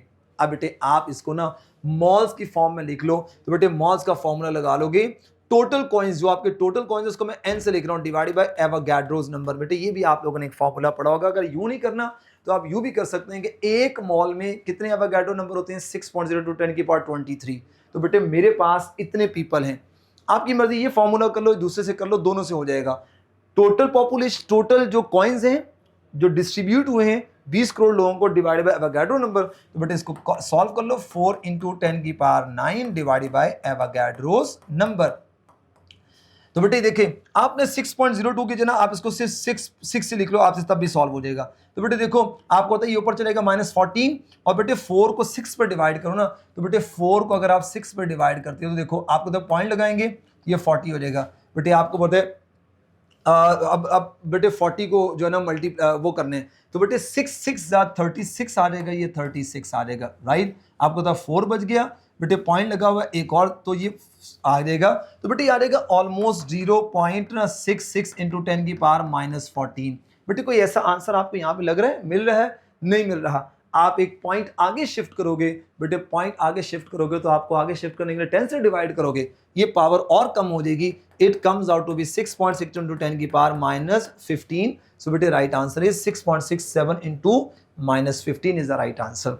और बेटे ये फॉर्मूला कैसे मैं बता रहा था, मैं आपको यूं कह रहा था, ये यूं भी बन जाएगा ना, एक मॉल जो है ना वो इक्वल होता है 6.02 इंटू 10 की पावर 23 ना। आपने मॉल्स बताने x, अब आपके पास कितने हैं वो कॉइन्स, 4 इंटू 10 की पावर 9। तो बेटे आप क्रॉस मल्टीप्लाई करा के कर लो, that is the very easy way. कहते हैं 2 ग्राम ये एल्यूमिनियम और ये आयरन ऑक्साइड है। If 80 gram of aluminium and 80 gram of iron are combined, what is the maximum number of moles of iron that can be produce. सवाल क्या कह रहा है, आपको रिएक्टेंट्स की अमाउंट दी हुई है, और बेटे मैंने यहाँ बड़ा बेहतरीन सा आपको शॉर्टकट सिखाया हुआ है। जिन बच्चों ने मेरे से लेक्चर लिया, जिन्होंने नहीं लेक्चर लिया, वो जरूर मेरा 1 शॉट गो थ्रू कीजिएगा, आपको बहुत सीखने को मिलेगा वहां पे, बहुत अमेजिंग से शॉर्ट ट्रिक्स है वहां पे। बेटे अगर मैथ सेम दिया जाए ना, तो बेटे हमारा कौन लिमिटिंग रिएक्टेंट होता है, क्योंकि यहाँ पहले लिमिटिंग रिएक्टेंट निकालोगे तब जाके आप आयरन की अमाउंट बता सकते हो, अदरवाइज नहीं। अब शॉर्ट ट्रिक सुनना, अगर मैसेज, गिवन मैसेज सेम हो रिएक्टेंट्स के, तो वो लिमिटिंग रिएक्टेंट होता है जिसका बैलेंस्ड मैस ज्यादा होगा। बेटे बैलेंस्ड मैस बेटे बैलेंस्ड मैस कहते हैं मॉलर मैस को जब आप मल्टीप्लाई करते हो कोफिशिएंट के साथ। बेटे कोफिशिएंट के साथ मॉलर मैस को मल्टीप्लाई करो, that is called as the balanced mass. ये आ जाएगा मॉलर मैस, ठीक है बेटे। अब बेटे जिसका बैलेंस्ड मैस ज्यादा होगा, जितना बैलेंस मैच जिसका ज्यादा होगा, that would be called as the limiting reactant. Amazing shortcut, आइए देखते हैं। एल्यूमिनियम का एटॉमिक मास 27 है, 27 इसका मॉलर मास, इसको 2 से मल्टीप्लाई करो, तो 27 को आप लोग 2 से मल्टीप्लाई कर लो, क्या आंसर आएगा आपके पास, 7 2 14, ये लो करके देख लेना, 7 2 14, 1 2 2 4 और 1 5, बट ये टोटल मास आ रहा है 54, एल्यूमिनियम 54 ग्राम है, राइट।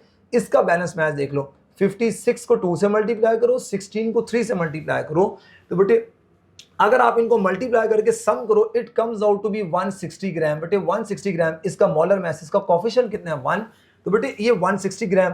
बेटे जिसका बैलेंस्ड मास ज्यादा होगा, that would be called as a limiting reactant. हमारा आयरन ऑक्साइड के लिमिटिंग रिएक्टेंट, हमें लिमिटिंग रिएक्टेंट का पता चल गया, खत्म। अब बेटे मैंने आयरन के मॉल्स बताने हैं, तो मुझे लिमिटिंग रिएक्टेंट को इसके साथ कंपेयर करना होगा, Fe2O3 को आयरन से कंपेयर करना होगा, राइट।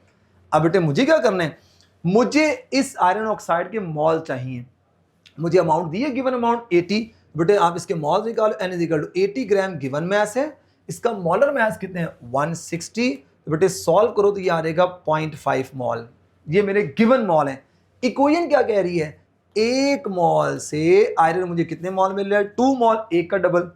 अब बेटे मैंने इसका गिवन मॉल है 1 का क्या हो गया हाफ, और बेटे 2 का हाफ क्या होता है 1, आयरन का मुझे 1 मॉल मिलेगा, beta would be the right answer. And I hope so कि आपने ये टेक्निक को अंडरस्टैंड किया होगा।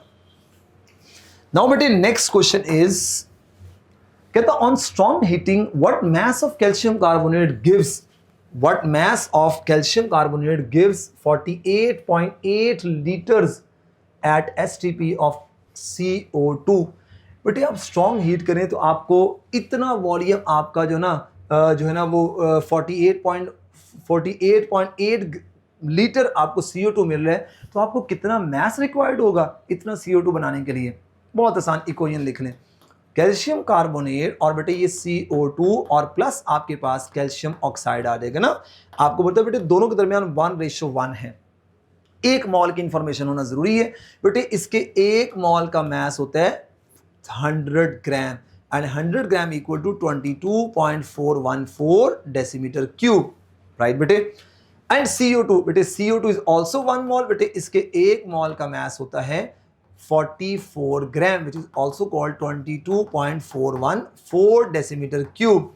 अब बेटे क्या कहता है, मेरे पास CO2 का जो वॉल्यूम है वो 48 हो गया बेटे। 48 यानी 22 का डबल हो गया ना, तो बेटे 22 का डबल 44.8 होगा। अगर ये डबल होगा तो ये इसका 88 ग्राम हो जाएगा, यानी ये भी डबल हो जाएगा। डबल हो गया, ये कितने मॉल हो गए 2 मॉल। बेटे दोनों में रेशियो क्या है, सेम रेशियो है 1। इसके मॉल अगर 2 हो गए हैं तो बेटे इसके मॉल भी क्या हो जाएंगे 2 हो जाएंगे। तो बेटे 1 से 1 मिल रहा है, इसके 2 से क्या मिलेंगे, इसके 2 मॉल मिलेंगे। बेटे 2 मॉल का इसका मास कितना होगा, 2 मॉल का, एक मॉल का मास 100 है तो 2 मॉल का मास कितना होगा बेटे 200 ग्राम हो जाएगा चार्ली। लेकिन बेटे ये 48.8 दिया हुआ है, तो ये अगर आप इसके निकालो ना तो इसके 2.18 मॉल इसके बनेंगे कैल्शियम कार्बोनेट के 2.18 मॉल। और बेटे इस 2.18 को जब आप मैस में कन्वर्ट करोगे तो 218 ग्राम मैस बनेगा। लेकिन 218 वाला यहाँ कोई ऑप्शन नहीं है, यानी ये एग्जामिनर की तरफ से ऐसा था तो मैंने भी ऐसे ही बताया आपको। आई होप सो कि बेटे ये पॉइंट क्लियर होगा। कितना आसान मेथड है यूनिटरी मेथड, और एक मॉल की इंफॉर्मेशन से पूरा क्वेश्चन मैंने सॉल्व करके दिखा दिया आपको। कहते हैं one of the isomer of H12A has a chiral carbon. बेटे इसके पास ना एक आइसोमर ऐसा है वो कायरल कार्बन है, लेकिन जैसे हाइड्रोजनेशन करवाओगे वो कायरलिटी लूज कर देगा। तो आपने ए जज करना है कि वो ए इसमें से कौन सा होगा। आइए बेटे, कायरलिटी के लिए आपको पता है कि हमारे पास कार्बन सबसे पहले sp3 हाइब्रिडाइज्ड हो, and that sp3 hybridized must be, वो क्या होना चाहिए, must contain 4 different groups. Okay बेटे, उसके 4 डिफरेंट ग्रुप्स होना जरूरी है। मैंने आपके सामने सारे आइसोमर ड्रॉ कर दिए।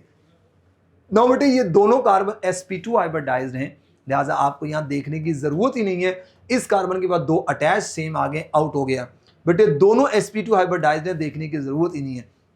इस कार्बन को देखो, एक डिफरेंट ग्रुप, H दूसरा डिफरेंट ग्रुप, ये तीसरा डिफरेंट ग्रुप एंड चौथा डिफरेंट ग्रुप, पता चल गया 4 कार्बन आगे। इसको देखो, लो बेटे ये भी ऑप्शन से आउट हो गया। हमारा चार्ली ऑप्शन है कि जब मैं इसमें क्या ऐड करूंगा, हाइड्रोजन ऐड करूंगा, तो बेटे अब क्या होगा, अभी ये कायरल है, हाइड्रोजन ऐड करूंगा तो ये भी CH3 ये CH2, ये ग्रुप और ये ग्रुप क्या हो जाएंगे, सिमिलर हो जाएंगे। लिहाजा बेटे ये चार्ली ऑप्शन में लिखा हुआ है 3 मिथाइल पेंट 1 ये था बेटे मेरा ए ऑप्शन, ये था मेरा बी ऑप्शन, ये था सी एंड ये था डी। और कितना अमेजिंग, जस्ट आपको sp3 हाइब्रिडाइज्ड कार्बन देख के और डिफरेंट ग्रुप्स देखने थे, क्योंकि sp2 के ऊपर ये कॉन्सेप्ट अप्लाई नहीं होता। Right answer is Charlie. Now बेटे air at sea level is dense, this is practical application of. बेटे आपको पता है कि सी लेवल पर एयर प्रेशर बहुत ज्यादा होता है। जितना एयर प्रेशर ज्यादा होगा बेटे, pressure is inversely proportional to the volume. Volume के साथ क्या होगा, उसका इनवर्स रिलेशन होगा। जितना प्रेशर ज्यादा होगा गैस उतनी वहां पे डेंसर होगी और वॉल्यूम वहां पे उतना कम होगा। And pressure is inversely proportional to the volume is basically हमारा कौन सा लॉ होता है, that is Boyle's law. And Charles law, volume is directly proportional to the temperature. Avogadro's law, volume is directly proportional number of moles. And Dalton law बेटे ये different है इन तीनों लॉ से। ये आइडियल गैस लॉज, 3 लॉज आपके ideal gas हैं, ये भी आइडियल गैस लॉ, लेकिन आइडियल गैस लॉ में हम इसको स्टडी नहीं करते। ये बेसिकली पार्शियल प्रेशर से रिलेटेड चीज़ों को डिस्कस करते हैं कि आपने 3 सिलेंडर लिए हैं, तीनों में डिफरेंट गैसेज है, तो उनके पार्शियल प्रेशर जो होंगे ना, डाल्टन लॉ उसकी कैलकुलेशन में सपोर्ट करते हैं। 100 सीसी का मतलब ये है कि आपके पास सेंटीमीटर क्यूब। बेटे मेरे पास वॉल्यूम ऑफ ऑक्सीजन है 100 centimetre cube, right. Is collected over a water at 23 degree Celsius. बेटे टेम्परेचर दे दिया T1, 23 होना आप जल्दी से कन्वर्ट कर लो केल्विन के अंदर, तो ये 296 केल्विन आ जाएगा। एंड 800 मिलीमीटर प्रेशर, बेटे इसका जो प्रेशर है ना वो 800 मिलीमीटर प्रेशर है। If vapour pressure of water vapour eight 23 degree Celsius 21 millimetre mercury. बड़ा मजे वाला सवाल है। यहां पे प्रॉब्लम ये क्या की है कि प्रेशर आपको यहां गैस का प्रेशर, वो कहता है जी इतना प्रेशर मुझे मिला है, और इतना प्रेशर कब मिल रहा है कि साथ आपके वाटर्स का प्रेशर भी है। हमें तो ड्राई गैस का प्रेशर चाहिए, तो बेटे मैं P1 जो ड्राई गैस है वो कैसे प्रेशर लूंगा कि मैं इस 800 मिलीमीटर में से अपने वाटर का प्रेशर निकाल दूंगा, क्योंकि अगर मैंने वाटर का प्रेशर ना निकाला तो ये मॉइस्चर होगी। हमने मॉइस्चर में से हम लोगों ने ड्राई गैस का प्रेशर लेना है, हमें उसमें से एक्वस का प्रेशर निकालना है। तो बेटे एक्वस को माइनस करोगे, ये 779 आपके पास मिलीमीटर ऑफ मरकरी आ रहेगा। This is P1। Then calculate volume of the gas at NTP. बेटे गैसेस के लिए एनटीपी बड़ा कंफ्यूजिंग है, बहुत सारे बच्चों से मिस्टेक होगी। यहां पे आप सबने टेम्परेचर 25 डिग्री सेल्सियस T2 लिया होगा, लेकिन बेटे याद रखिएगा गैसेस के लिए हम एनटीपी इज ऑल्सो एसटीपी, क्योंकि हमारे पास जो गैसेस के लिए कंडीशन होती हैं वो कंडीशंस क्या होती हैं, वो 0 डिग्री सेल्सियस टेम्परेचर होता है एंड प्रेशर 1 एटमॉस्फेरिक प्रेशर होता है। तो बेटे ये आपने ख्याल करना, ये एसटीपी था, ये एफएमडीसी ने 2015 में कंफ्यूज करने के लिए बच्चों को ये सवाल दिया था, राइट। तो गैसेस के लिए NTP normal temperature and pressure, basically standard temperature and pressure he consider किया जाता है, ठीक है। अब बेटे यहां पे जो हमारे पास T2 आएगा that is 0 degree Celsius. 0 degree Celsius में 273 ऐड करोगे, तो बेटे 273 जब आप ऐड करोगे ना तो ये आपके पास बन जाएगा 273 केल्विन, राइट। और बेटे यहाँ प्रेशर P2 आपके पास 1 एटमॉस्फेरिक प्रेशर है। 1 atmospheric pressure is simply equal to 760 millimetre of mercury आ जाएगा, राइट। ओके बेटे, अब आप लोगों ने क्या फाइंड करना है, V2 फाइंड करना है। तो बेटे V2 आप कैसे फाइंड करोगे, जल्दी से बेटे formula P1 V1 over T1 और P2 V2 ओवर T2। बेटे आपने V2 निकालने हैं, P1 जल्दी से पुट कर लो। बेटे P1 आपके पास 779 मल्टीप्लाई पे बेटे V1 पुट कर लो 100 सेंटीमीटर क्यूब, और बेटे आपके पास T2 वहां चला जाएगा ना। T2 कितने आपके पास, T2 273 केल्विन, और बेटे आपके पास नीचे आ जाएगा T1 कितने आपके पास 296 केल्विन, और बेटे आपके पास 296 T1 आ गया। अब बेटे P2 आ रहेगा, P2 कितना आपके पास, P2 इज 760। अच्छा बेटे मैं इनको ना यूं करके लिख देता हूं क्योंकि मैंने कैलकुलेशन आसान करनी है। 760 मल्टीप्लाई बाय आपके पास आ रहेगा यहाँ पे T2 ये लिख दिया मैंने 760, P2 लिख दिया, P2 के बाद T1 लिखना, T1 इज 296। अच्छा बेटे अब ना मैंने इसको कैलकुलेट नहीं करनी बैठना, जल्दी जल्दी हमने सोचना है। देखो बेटे ये जो ना ये ऑलमोस्ट इक्वल आएंगे 1 के, अगर आप इनको डिवाइड करोगे ऑलमोस्ट 1 के इक्वल है, ये 1 आ जाएगा। मल्टीप्लाई 100 को 273 से अगर आप मल्टीप्लाई करो तो ये 27 300 आ जाएगा, डिवाइडेड बाय बेटे ये 296 है ना, मैं इसको अप्रोक्सीमेट करके ना 300 ले सकता हूं ताकि मेरी कैलकुलेशन क्या हो जाए, ईजी हो जाए। अगर मैं इसको सॉल्व करूं, ये 2 सिफर से 2 सिफर कैंसिल, बेटे आप ना इसको अगर सॉल्व करो तो बेटे ये किस क्या आएगा, 3 1 3 3 9 27 3 1 3। बेटे मेरे पास वॉल्यूम क्या आ गया 91, मेरे पास 91 आ गया। बेटे आपको पता है मैंने राउंड ऑफ किया हुआ है और मैंने ये इसको 1 के इक्वल ले लिया है कैंसिल करके, तो बेटे इसका मतलब है कि मैंने राउंड ऑफ किए चीजों को। अब 91 किसके क्लोजर है बेटे, आपको पता है कि ये मेरे पास 90 एग्जैक्ट 90 नहीं आएगा, इसका मतलब 91 है तो 90 से बड़ी वैल्यू, बेटे 90 से बड़ी वैल्यू सिर्फ एक ही है, दैट इज 94। बेटे 100 क्यों लिया, इसलिए कि आपको पता है वॉल्यूम हमारे पास 100 सेंटीमीटर क्यूब है। देखो मैंने ऐसा क्यों किया, आप ये देखें बेटे ये टेम्परेचर वाला फैक्टर, ये देखें ना टेम्परेचर, ये देखो अब टेम्परेचर में कितना डिक्रीज आ रहा है, 296 से 273 में ये 23 यूनिट्स का डिक्रीज आ रहा है, इसका मतलब वॉल्यूम कम होगा। प्रेशर देखो 779, आप इसको ना 780 कर लो, 779 से 760, बेटे ये कितना डिक्रीज आ रहा है, 19 यूनिट्स का आ रहा है। ज्यादा डोमिनेंट डिक्रीज कौन सा है, 23। तो इसलिए मैंने जो है ना वो मैंने जो फोकस ज्यादा किया वो टेम्परेचर के ऊपर ज्यादा फोकस किया, क्योंकि टेम्परेचर कम करने से गैस का वॉल्यूम कम होगा, 100 नहीं होगा, 150 भी नहीं होगा, एग्जैक्ट 90 भी नहीं हो सकता क्योंकि मैंने चीजों को राउंड ऑफ करके किया है. सो बेटे बेस्ट आंसर इज बीटा क्योंकि 91 is closer to beta. Polyamide is formed due to the condensation of hexane dioic acid with बेटे polyamide बनाना है, अमाइड लिंक के जाना है, हेक्सेन डाइओइक एसिड. बेटे जैसे फॉर एग्जांपल आपके पास जो है ना वो आप लोगों ने नाइलॉन 6 तो पढ़ा ही होगा ना आप लोगों ने. जैसे बेटे आपके पास है ये COOH आपके पास आ गया, राइट. और यहाँ पे आप लोगों ने CH2 जो है ना ये आप लोगों ने 4 ले लिए, ये COOH आ गया. बेटे this is called as the adipic acid. और बेटे एडिपिक एसिड को हम लोग हेक्सामेथ्रीन डायअमीन ना, यहाँ पे हम CH2 जो है ना वो 6 ले लेते हैं और ये हेक्सामेथ्रीन डायअमीन आ जाता है. बेटे इनको कंडेंस कर दो तो आपको पता है कि यहाँ से H और ये OH जाएगा, कंबाइन करेगा. तो बेटे क्या राइट आंसर है? This is hexane 1,6. बेटे 1 और 6 है ये डायअमीन, क्योंकि अगर मैं स्ट्रक्चर को ओपन करूँ ना तो NH2 और ये कार्बन आप लोग 6 कार्बन लगा लो. These are the 6 कार्बन और ये NH2 ना, ये आपके पास NH2 आ जाएगा, राइट. सो ये आपके पास आ जाएगा. Now but next CO2 and SO2 both are triatomic molecule, but the heat of vaporization of SO2 is greater than that of CO2 due to PMC 20 में पूछा है. बेटे याद रखिएगा, चाहे हीट ऑफ वेपराइजेशन, चाहे हीट ऑफ फ्यूजन, चाहे heat of sublimation, all are directly proportional to the intermolecular force. Intermolecular force देखनी है. हाई इलेक्ट्रॉनिक ऑफ सल्फर, पहली बात है गलत, सल्फर की इलेक्ट्रॉनिक कम होती है. ग्रेटर साइज ऑफ SO2, बेटे जितना साइज ज्यादा होगा, पोलराइजेबिलिटी ज्यादा होगी, उसका बॉइलिंग पॉइंट ज्यादा होगा, राइट. तो हमने यहां देखना है हीट ऑफ वेपराइजेशन SO2 की क्यों ज्यादा है. Because SO2 is polar and CO2 is non polar. क्योंकि मैं पहले ये क्वेश्चन का ट्रिकी पॉइंट बता चुका हूं, जो पोलर गैसेस होती हैं उनकी हीट ऑफ वेपराइजेशन क्यों ज्यादा होती है, बिकॉज उनमें स्ट्रेंथ ऑफ इंटरमॉलिक्यूलर फोर्स ज्यादा होती है. SO2 is more acidic then CO2. बेटे ये तो उसकी एसिडिक स्ट्रेंथ के लिहाज से, ऑक्साइड की एसिडिक स्ट्रेंथ की बात कर रहा है, तो यहाँ पे हीट ऑफ वेपराइजेशन का और एसिडिक स्ट्रेंथ से कोई ताल्लुक नहीं. Now बेटे कहता है all of the following crystal system have beta is equal to gamma is equal to 90 except एक क्रिस्टल ऐसा है जिसका beta is equal to gamma is equal to 90 के इक्वल नहीं होगा.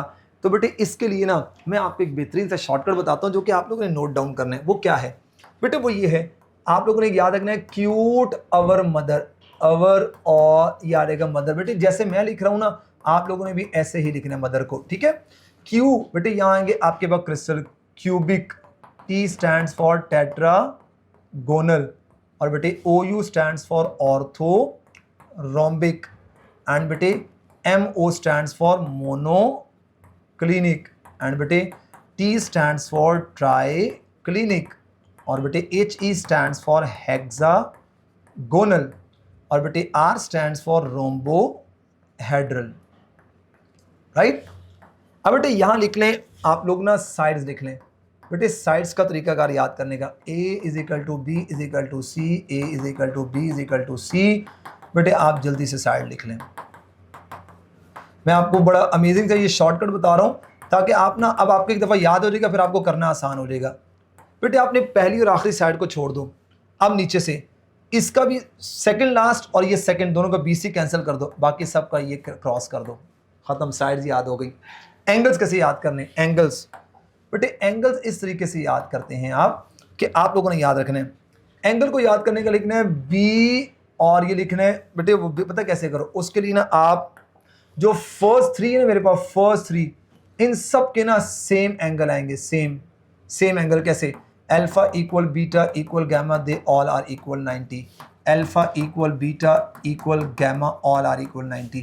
Alpha equal beta equal gamma, all are 90. ये याद हो गया. अब इसमें बेटे इसके साथ लिख लो B, इसके साथ लिख लो नॉट, इसके साथ लिख लो 2, इसके साथ लिख लो नॉट.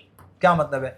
इसका बीटा एंगल 90 के इक्वल नहीं होगा. इसमें alpha equal gamma equal 90 degree and beta is not equal to 90 degree. Not का मतलब है कोई भी एंगल 90 के इक्वल नहीं होगा. 2 का मतलब है कि एक एंगल 120 होगा. मैं ले लेता हूं अल्फा इक्वल बीटा, ये आपने ले लिया 90 degree and gamma equal 120 degree. 2 का मतलब. एंड नॉट का मतलब है कोई भी एंगल इक्वल 90 के नहीं होगा। बहुत बेहतरीन shortcut, and I hope so कि आपने इसको एंजॉय किया होगा। अब बेटे आप देख लें यहाँ पे बेटे रोम्बोहेड्रल ऐसा है कि जिसका बेटे देखो बाकी सबका beta equal gamma equal 90, option में क्यूबिक देखो बेटे सारे 90, ऑर्थोरोम्बिक बेटे ऑर्थोरोम्बिक 90, बेटे टेट्रागोनल 90, लेकिन रोम्बिक रोम्बोहेड्रल का alpha equal beta equal gamma 90 के इक्वल नहीं, यानी बीटा इक्वल गामा इक्वल 90 की नहीं है। बट यहाँ पे एक और एमसीक्यू, मोस्ट सिमेट्रिक क्रिस्टल कौन सा है? क्यूबिक, क्योंकि साइड्स और एंगल इक्वल है। मोस्ट अनसिमेट्रिक कौन सा है? Triclinic. When two ice cubes are pressed over each other, they unite to form one cube due to, बेटे आपको पता है जब आप दो आइस क्यूब को आपस में प्रेस कर रहे हैं ना तो वो इसलिए आपस में यूनाइट हो जाते हैं बिकॉज कि इनके दरमियान क्या होती है बेटे? हाइड्रोजन बॉन्डिंग होती है। अब बेटे ऐसे होता क्यों है? जब दो आइस क्यूब को प्रेस करते हैं ना, जब आप प्रेशर एक्सर्ट करते हैं तो मेल्टिंग पॉइंट जो है वो वाटर का डिक्रीज कर जाता है। तो बेटे प्रेशर बढ़ाने से ज़्यादा आइस वाटर के अंदर जाती है। तो बेटे आपको पता है कि वाटर के मॉलिक्यूल के अंदर क्या होते हैं? हाइड्रोजन बॉन्डिंग होती है। वो वाटर के मॉलिक्यूल हाइड्रोजन बॉन्डिंग से आपस में क्या करते हैं? यूनाइट करते हैं। इसलिए ये आपस में जब आप इनको प्रेस करते हैं तो यूनाइट रहते हैं, राइट। और वो प्रेशर जब आप रिलीज करते हैं तो दोबारा वही हाइड्रोजन बॉन्ड बनने की वजह से वही वाटर दोबारा आइस में कन्वर्ट हो जाता है। पिक द क्रिस्टलाइन सॉलिड, बेटे cement is not a crystalline solid. बेटे ये हमारा ना इसमें क्रिस्टलाइन पार्ट भी होता है, नॉन क्रिस्टलाइन पार्ट भी होता है, because it is a mixture. ये मिक्सचर होता है बहुत क्रिस्टलाइन एंड नॉन क्रिस्टलाइन का। सिरामिक मटेरियल बेटे वो जो पॉटरी होती है मतलब क्ले से जो बनते हैं, तो बेटे क्ले इज ऑल्सो एमॉर्फस। इसमें भी पार्शियल क्रिस्टलाइन पार्शियल एमॉर्फस होते हैं। कंक्रीट बेटे ये जो बजरी वगैरह होती है, it is also an example of non crystalline. ये भी नॉन क्रिस्टलाइन बेटे। Copper is perfectly crystalline. ये इसका स्ट्रक्चर आपको नजर आ रहा होगा, फेस सेंटर क्यूब इसका स्ट्रक्चर होता है। When food reaches the stomach, the action of which of the following comes to an end due to the acidic pH? तो बेटे आपको पता है किसकी जो है ना वो जो है ना वो एंड हो जाता है? अमाइलेज बेटे। आपको तो स्लाइवरी अमाइलेज, जिसे हम टाइलिन कहते हैं, PTY टाइलिन। बेटे ये ऑप्टिमम कंडीशन 6.7 से आप ऑनवर्ड ये ना बेसिक मीडियम के अंदर काम करता है। हमारी स्लाइवा की जो पीएच है ना उस पे ये एक्टिव होते हैं। और बेटे इसके बाद क्या होता है कि एसिडिक पीएच होती है हमारे स्टमक की, तो ये 6.7 से ऑनवर्ड कुछ आपकी बुक के अंदर रेंज लिखी होगी उस पे ये एक्टिव है। 6.7 से आई गेस के कोई 8 या 9 तक की रेंज लिखी होगी, वहाँ तक ये एक्टिव होता है। उसके बाद लो पीएच पे ये एक्टिव नहीं होता। बेटे लाइपेजेस आपको पता है कि ये हमारे जो है ना वो क्या कहते हैं इनको उसकी बात की जाए क्या कहते हैं आपकी जो इंटेस्टाइन होती है ना वहाँ पे बेटे ये प्रेजेंट होता है, ठीक है। माल्टेज भी बेटे आपकी बॉडी में ये हमारा ऑप्टिमम पीएच यानी इस एसिडिक पीएच के अंदर ये एग्जिस्ट करता होता है, एसिडिक पीएच में ये रहता है माल्टेज। हाइड्रोलेसिस बेटे आपको पता है ये एक एंजाइम की क्लासिफिकेशन की बात की जा रही है। हाइड्रोलेज एक एंजाइम है जो कि आप क्लासिफिकेशन में एंजाइम को पढ़ते हो, हाइड्रोलेसिस जो हाइड्रोलिसिस हमें करवा रहा होता है। So right answer is beta. The following reaction is first order reaction with respect to P and zero order reaction with respect to Q। बेटे आप रेट लिख लें कि आपको पता है कि हमने यहाँ से K को ना Q को आउट कर देना है, जस्ट P के ऊपर सारा काम करना है। If the rate constant double for each 10 degree rise in temperature, which of the following sets of condition will give the greatest rate of reaction? Choose the correct option। बहुत important, वो कहते हैं कि अगर आप 10 डिग्री टेम्परेचर बढ़ाते हो ना तो आपकी K क्या होता है? K डबल हो जाता है, राइट। सबसे पहले इन सारे ऑप्शन में से सबसे लोएस्ट टेम्परेचर देख लो, 20 degree is the lowest temperature. याद रखने के लिए इसके लिए मैं ना K ले रहा हूं, इसके लिए K जो है ना सिर्फ K होगा, यानी मैंने सपोज कर लिया सबसे लो टेम्परेचर 20 डिग्री है, 20 डिग्री मेरा रेफरेंस है, इसके लिए K होगा 1K। अच्छा ये मैं 1K ले लिया। अब बेटे मैं 30 डिग्री, आपको पता है 10 डिग्री टेम्परेचर बढ़ा तो K क्या हो जाएगा? 2K हो जाएगा, डबल हो जाएगा। अब बेटे मैंने ना 40 डिग्री किया, अब बेटे 40 डिग्री जब करूंगा तो आपको पता है अब क्या होगा? जब मैं 40 डिग्री करूंगा ना, है सी आना ना यहाँ पे, जब मैं 40 डिग्री सेल्सियस करूंगा तो अब क्या हो जाएगा? K आपको पता है कि बेटे ये 1K था, मैंने temperature every 10 degree 2 time K बढ़ेगा तो बेटे यहाँ हो जाएगा 4K हो जाएगा, क्योंकि मेरा टेम्परेचर 20 डिग्री सेल्सियस बढ़ गया है ना, तो 4K हो जाएगा। अब क्या करना है? सिंपली बेटे आप लोग ना इनको मल्टीप्लाई करते जाएं तो आपके पास बेटे आंसर जो है वो आ जाएगा। देखिए बेटे आपके पास 0.1 आपके पास ये P पॉइंट 1 में सॉल्व करो, ए ऑप्शन ये आ जाएगा 0.1 और बेटे 40 डिग्री है ना, इसके लिए आप लोगों ने 40 डिग्री सेल्सियस के लिए के क्या ले लिया, आप लोगों ने 4 के ले लिया, ये 4 आ जाएगा, ये 0.4 आ जाएगा, राइट। नीचे वाले के लिए आएगा 0.2 मल्टीप्लाई बाय बेटे 30 डिग्री है, तो 30 डिग्री के लिए मैंने क्या के लिया हुआ है, मैंने के लिया हुआ है 2 के, ये आ जाएगा 2, ये आ जाएगा बेटे 0.4 के आ जाएगा। बेटे नीचे मैंने 0.4 लिया हुआ है और बेटे फिर मेरे पास 30 है, तो बेटे इसके लिए क्या आ जाएगा, मेरे पास 2 आ जाएगा, तो दिस इज 0.8 आ जाएगा। बेटे नीचे क्या आ जाएगा 0.3 मल्टीप्लाई बाय बेटे 20 डिग्री के लिए मैंने के लिया है 1 के, तो ये 1, तो ये आ जाएगा 0.3। बेटे सबसे बड़ी जो बिगर वैल्यू है यहाँ रेट ऑफ रिएक्शन क्या होगा, सबसे ज्यादा होगा, तो बेटे right answer is Charlie. For a chemical reaction A plus B, the threshold energy of the reaction is 31 kilojoule पर मोल। इस रिएक्शन की 31 किलोजूल पर मोल थ्रेशोल्ड एनर्जी है। मैक्सिमम एनर्जी जो एक सबसे ज़्यादा एनर्जी होती है जिसके बाद रिएक्टेंट प्रोडक्ट में कन्वर्ट होता है, और ये थ्रेशोल्ड एनर्जी क्या होती है, इन एडिशन टू बेटे हमारी activation energy and average kinetic energy. मैं भी आपको बताता हूं मैं क्या कहना चाह रहा हूं। The average internal energy of A is 12, what will be the activation energy of A. बेटे क्या कहना चाह रहे हैं, रिएक्टेंट्स के पास ऑलरेडी स्टोर्ड एनर्जी होती है 12 एंड टॉप मोस्ट एनर्जी जो सबसे ज्यादा एनर्जी है दैट इज 31 किलोजूल पर मोल, जो कि हमारी सबसे ज्यादा एनर्जी है, जो कि हमारी ये देखो ये हमारी एक्टिवेशन एनर्जी है। अब एक्टिवेशन एनर्जी आप कैसे निकालोगे, बट एक्टिवेशन एनर्जी ऐसे निकालेंगे कि आपने थ्रेशोल्ड एनर्जी में से माइनस कर देना है एनर्जी ऑफ रिएक्टेंट को।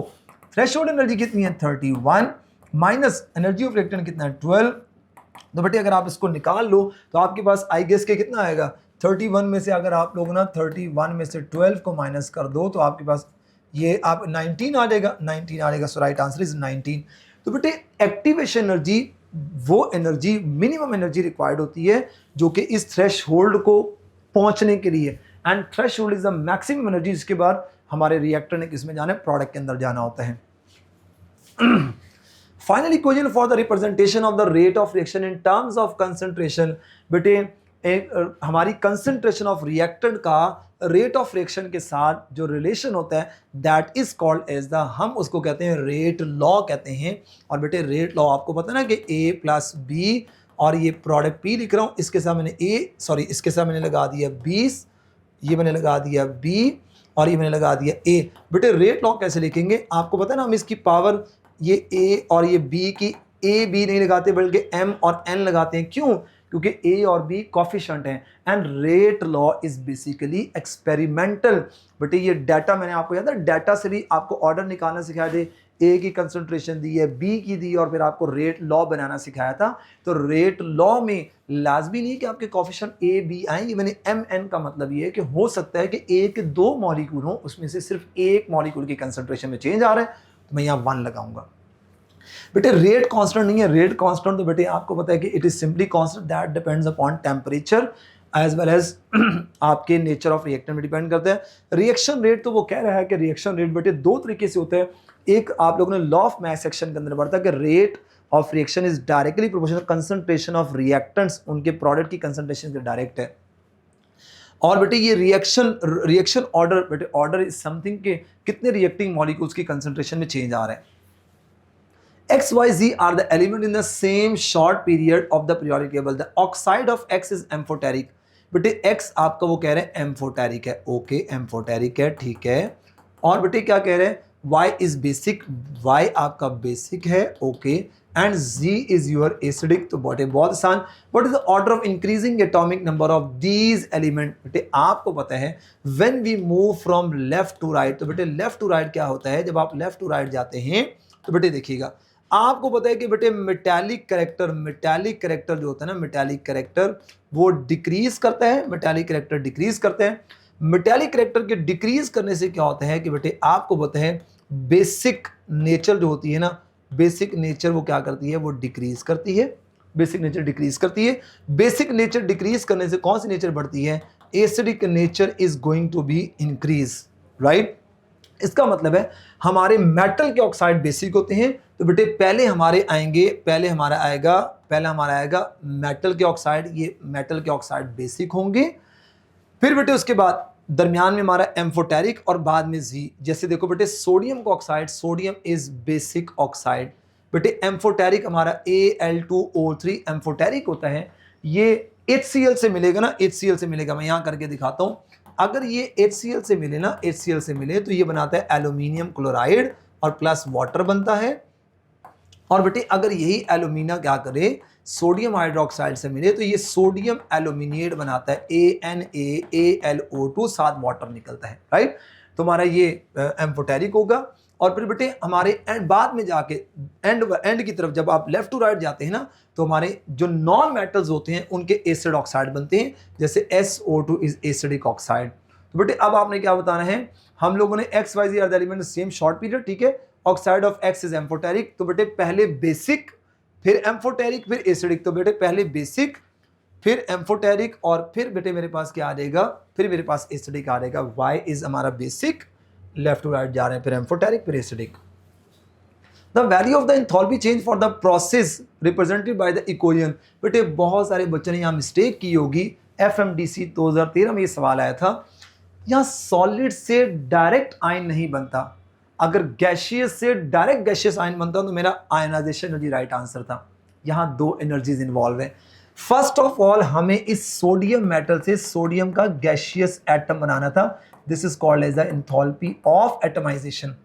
फिर इस गैशियस आयन की हमने क्या करानी थी, ionization, this is called enthalpy of ionization. तो इसका मतलब यह है बेटे क्या था, फर्स्ट आपको पता है ये फर्स्ट आयोनाइजेशन एनर्जी नहीं है और the enthalpy change of vaporization भी नहीं है। The sum of enthalpy change of atomization and first ionization energy, yes बेटे ये इंडिकेट कर रहा है कि पहले एटमाइजेशन फिर आयोनाइजेशन, फिर ये आपके पास इक्वेशन आती है, दोनों का सम आ गया। एंड बेटे नीचे वाली इलेक्ट्रॉन एफिनिटी टर्म यूज नहीं होती because it is for non metals. Combustion of graphite to form CO2 can be done in 2 ways। ये आपको रिएक्शन दिया हुआ है, आपने enthalpy of formation of CO बताना है। मैं आपको इस रिएक्शन एक बड़ा अमेजिंग सा शॉर्टकट बताता हूं। अगर आप मेरे वन शॉट लेक्चर नहीं देख रहे हो तो बेटे जरूर देखिएगा, मैंने थर्मोकेमिस्ट्री के वहां पे बड़े बेहतरीन वेरिएशन से इसके मजीद इस शॉर्ट ट्रिक को आसान किया हुआ है। बेटे आपने enthalpy of formation of carbon monoxide ना, आप लोगों ने ये एंथैल्पी बतानी है ना। बेटे जो एंथैल्पी गिवन है ना, देखें इनके प्रोडक्ट सेम है, यस इनके प्रोडक्ट आर सेम, ये प्रोडक्ट सेम है। अगर प्रोडक्ट सेम है तो बहुत आसान, देखिए इन दोनों में से किसके रिएक्टेंट जिसकी एंथैल्पी फाइंड करनी है उससे मैच कर रहे हैं। इन दोनों के जिनकी एंथैल्पीज गिवन है, इन दोनों के रिएक्टेंट इस रिएक्टेंट से जिसको फाइंड करने किससे मैच कर रहे हैं। बेटे आपको पता है कि हमारे ये वाले जो इक्वेशन है इसके रिएक्टेंट इससे मैच कर रहे हैं, इसको बेटे एक तरफ लिख लो 393.7 और बेटे इन दोनों को उस तरफ कर लो 283 और प्लस डेल्टा H आपने फाइंड करना है। बहुत आसान, देखा ना। तो जिसको फाइंड करना है उसके रिएक्टेंट देखो, इन दोनों सिमिलर प्रोडक्ट के रिएक्टेंट इस रिएक्टेंट से मैच कर रहे हैं, उनको मैंने एक तरफ लिख लिया। बेटे सॉल्व कर लो, ये डेल्टा H आपके पास आ रहेगा -393.7 और ये आ रहेगा प्लस 283 माइनस 110 किलो जॉल पर मोल। और यही नहीं, मैंने इससे हटके भी क्वेश्चंस ना आपको करवाए हैं, आपने प्लीज थर्मोकेमिस्ट्री का वन शॉट जरूर देखना है। Electronic configuration of gold is 79 बेटे, 2015 में ये सवाल पूछा गया था। 79 बेटे देखो जीनॉन तक होते हैं 54 और आप 54 में 10 ऐड कर लो तो बेटे 64 और बेटे 64 में आप फिर जो है ना वो 64 में आप लोग 14 ऐड करो तो बेटे ये 78 एंड 1 79, बेटे ये 79 हो रहा है। ओके अच्छा, हाँ बेटे ये देखो 54 और 10 आपके पास कितना हो रहेगा, 54 में 10 ऐड किया 64 में 10 ऐड किया तो 74 में 2 ऐड किया तो ये तो 76 हो रहा है, ये तो आउट हो गया। बेटे 54 और ये आपको पता है 54 और ये 14, आप 54 में आप 10 ऐड करो 64 और 64 में 4 ऐड करो 68 में बेटे आप ना ये आप कर लो 9, तो बेटे आप लोगों ने 68 में 9 ऐड किया तो वो 77 हो गया। 77 में 2 ऐड करो तो ये बेटे क्या हो गया 79, ये भी 79 हो रहा है एंड बेटे ये आपके पास 80 हो रहा है। अब बेटे कौन सी इलेक्ट्रॉनिक कॉन्फ़िगरेशन करेक्ट होगी, this one is the correct. क्यों बेटे, हमने पढ़ा था जब भी आपके आपका D9 हो, आपका D4 हो और इसके पीछे S पड़ा हो तो हमने S का एक इलेक्ट्रॉन जंप कराना होता है इनके अंदर। अगर आप जंप कराओगे इससे स्टेबिलिटी बढ़ जाएगी, because D is more symmetrical हो जाएगा। तो इससे क्या हो जाएगा, इसकी जो है ना बढ़ जाएगी, स्टेबिलिटी बढ़ जाएगी। A is the right answer and rest is incorrect. अच्छा बेटे 80 एटॉमिक नंबर किसका होता है? दिस इज फॉर मरकरी, ये मरकरी के लिए एटॉमिक नंबर है, जिंक कैडमियम मरकरी वाला ये ग्रुप है। और बेटे 76 आप इससे 4 जो है ना वो पीछे चले जाओगे। अब मेरे ख्याल है उसका मुझे एग्जैक्ट अभी एटॉमिक नंबर याद नहीं आ रहा। The general electronic configuration of transition element is given by, बेटे जनरल इलेक्ट्रॉनिक ट्रांजिशन एलिमेंट की जनरल इलेक्ट्रॉनिक कॉन्फ़िगरेशन देखें बेटे, n-1 d 1 से 10 इलेक्ट्रॉन होते हैं। ns2 बेटे हमेशा s में 2 इलेक्ट्रॉन ही होते हैं, कॉपर और क्रोमियम में s1 होता है, राइट? ये गलत हो गया। n-1 d 1 to 10 बेटे n-1 का मतलब होता है इनर शेल। बेटे ये भी इनर शेल, ये भी inner shell, no, s is a valence shell, ये गलत। n-1 d और ns में वैलेंस शेल में एक भी इलेक्ट्रॉन हो सकते हैं और ये 2 भी हो सकते हैं, तो लिहाजा बेटे C is the right answer. nd 1 to 10 बेटे nd अगर लिख रहा है तो वो वैलेंस शेल की बात कर रहा है, d is basically inner shell, ns भी outer shell, no this is incorrect. And this is all about the discussion related to this test and I hope so कि बेटे आपने इस मिनी एमडी कैट की डिस्कशन में बहुत सारी चीज़ें सीखी होंगी, जिसमें आपने एंजॉय किया होगा डिस्कशन को। एंड आई होप सो कि आपके सारे के सारे डाउट्स भी क्लियर होंगे। मैं उम्मीद करता हूँ कि बेटे इंशाल्लाह इन डाउट्स को क्लियर करने के बाद आपने जब आप फाइनल एग्जाम में बैठना है तो आप बहुत कॉन्फिडेंट होगे, हर चीज़ आपको आती होगी एंड इंशाल्लाह आप अपनी एमडी कैट को बहुत अच्छे स्कोर से क्रैक करने जा रहे हो। लेकिन बेटे अपना ख्याल रखिएगा। अल्लाह हाफिज़।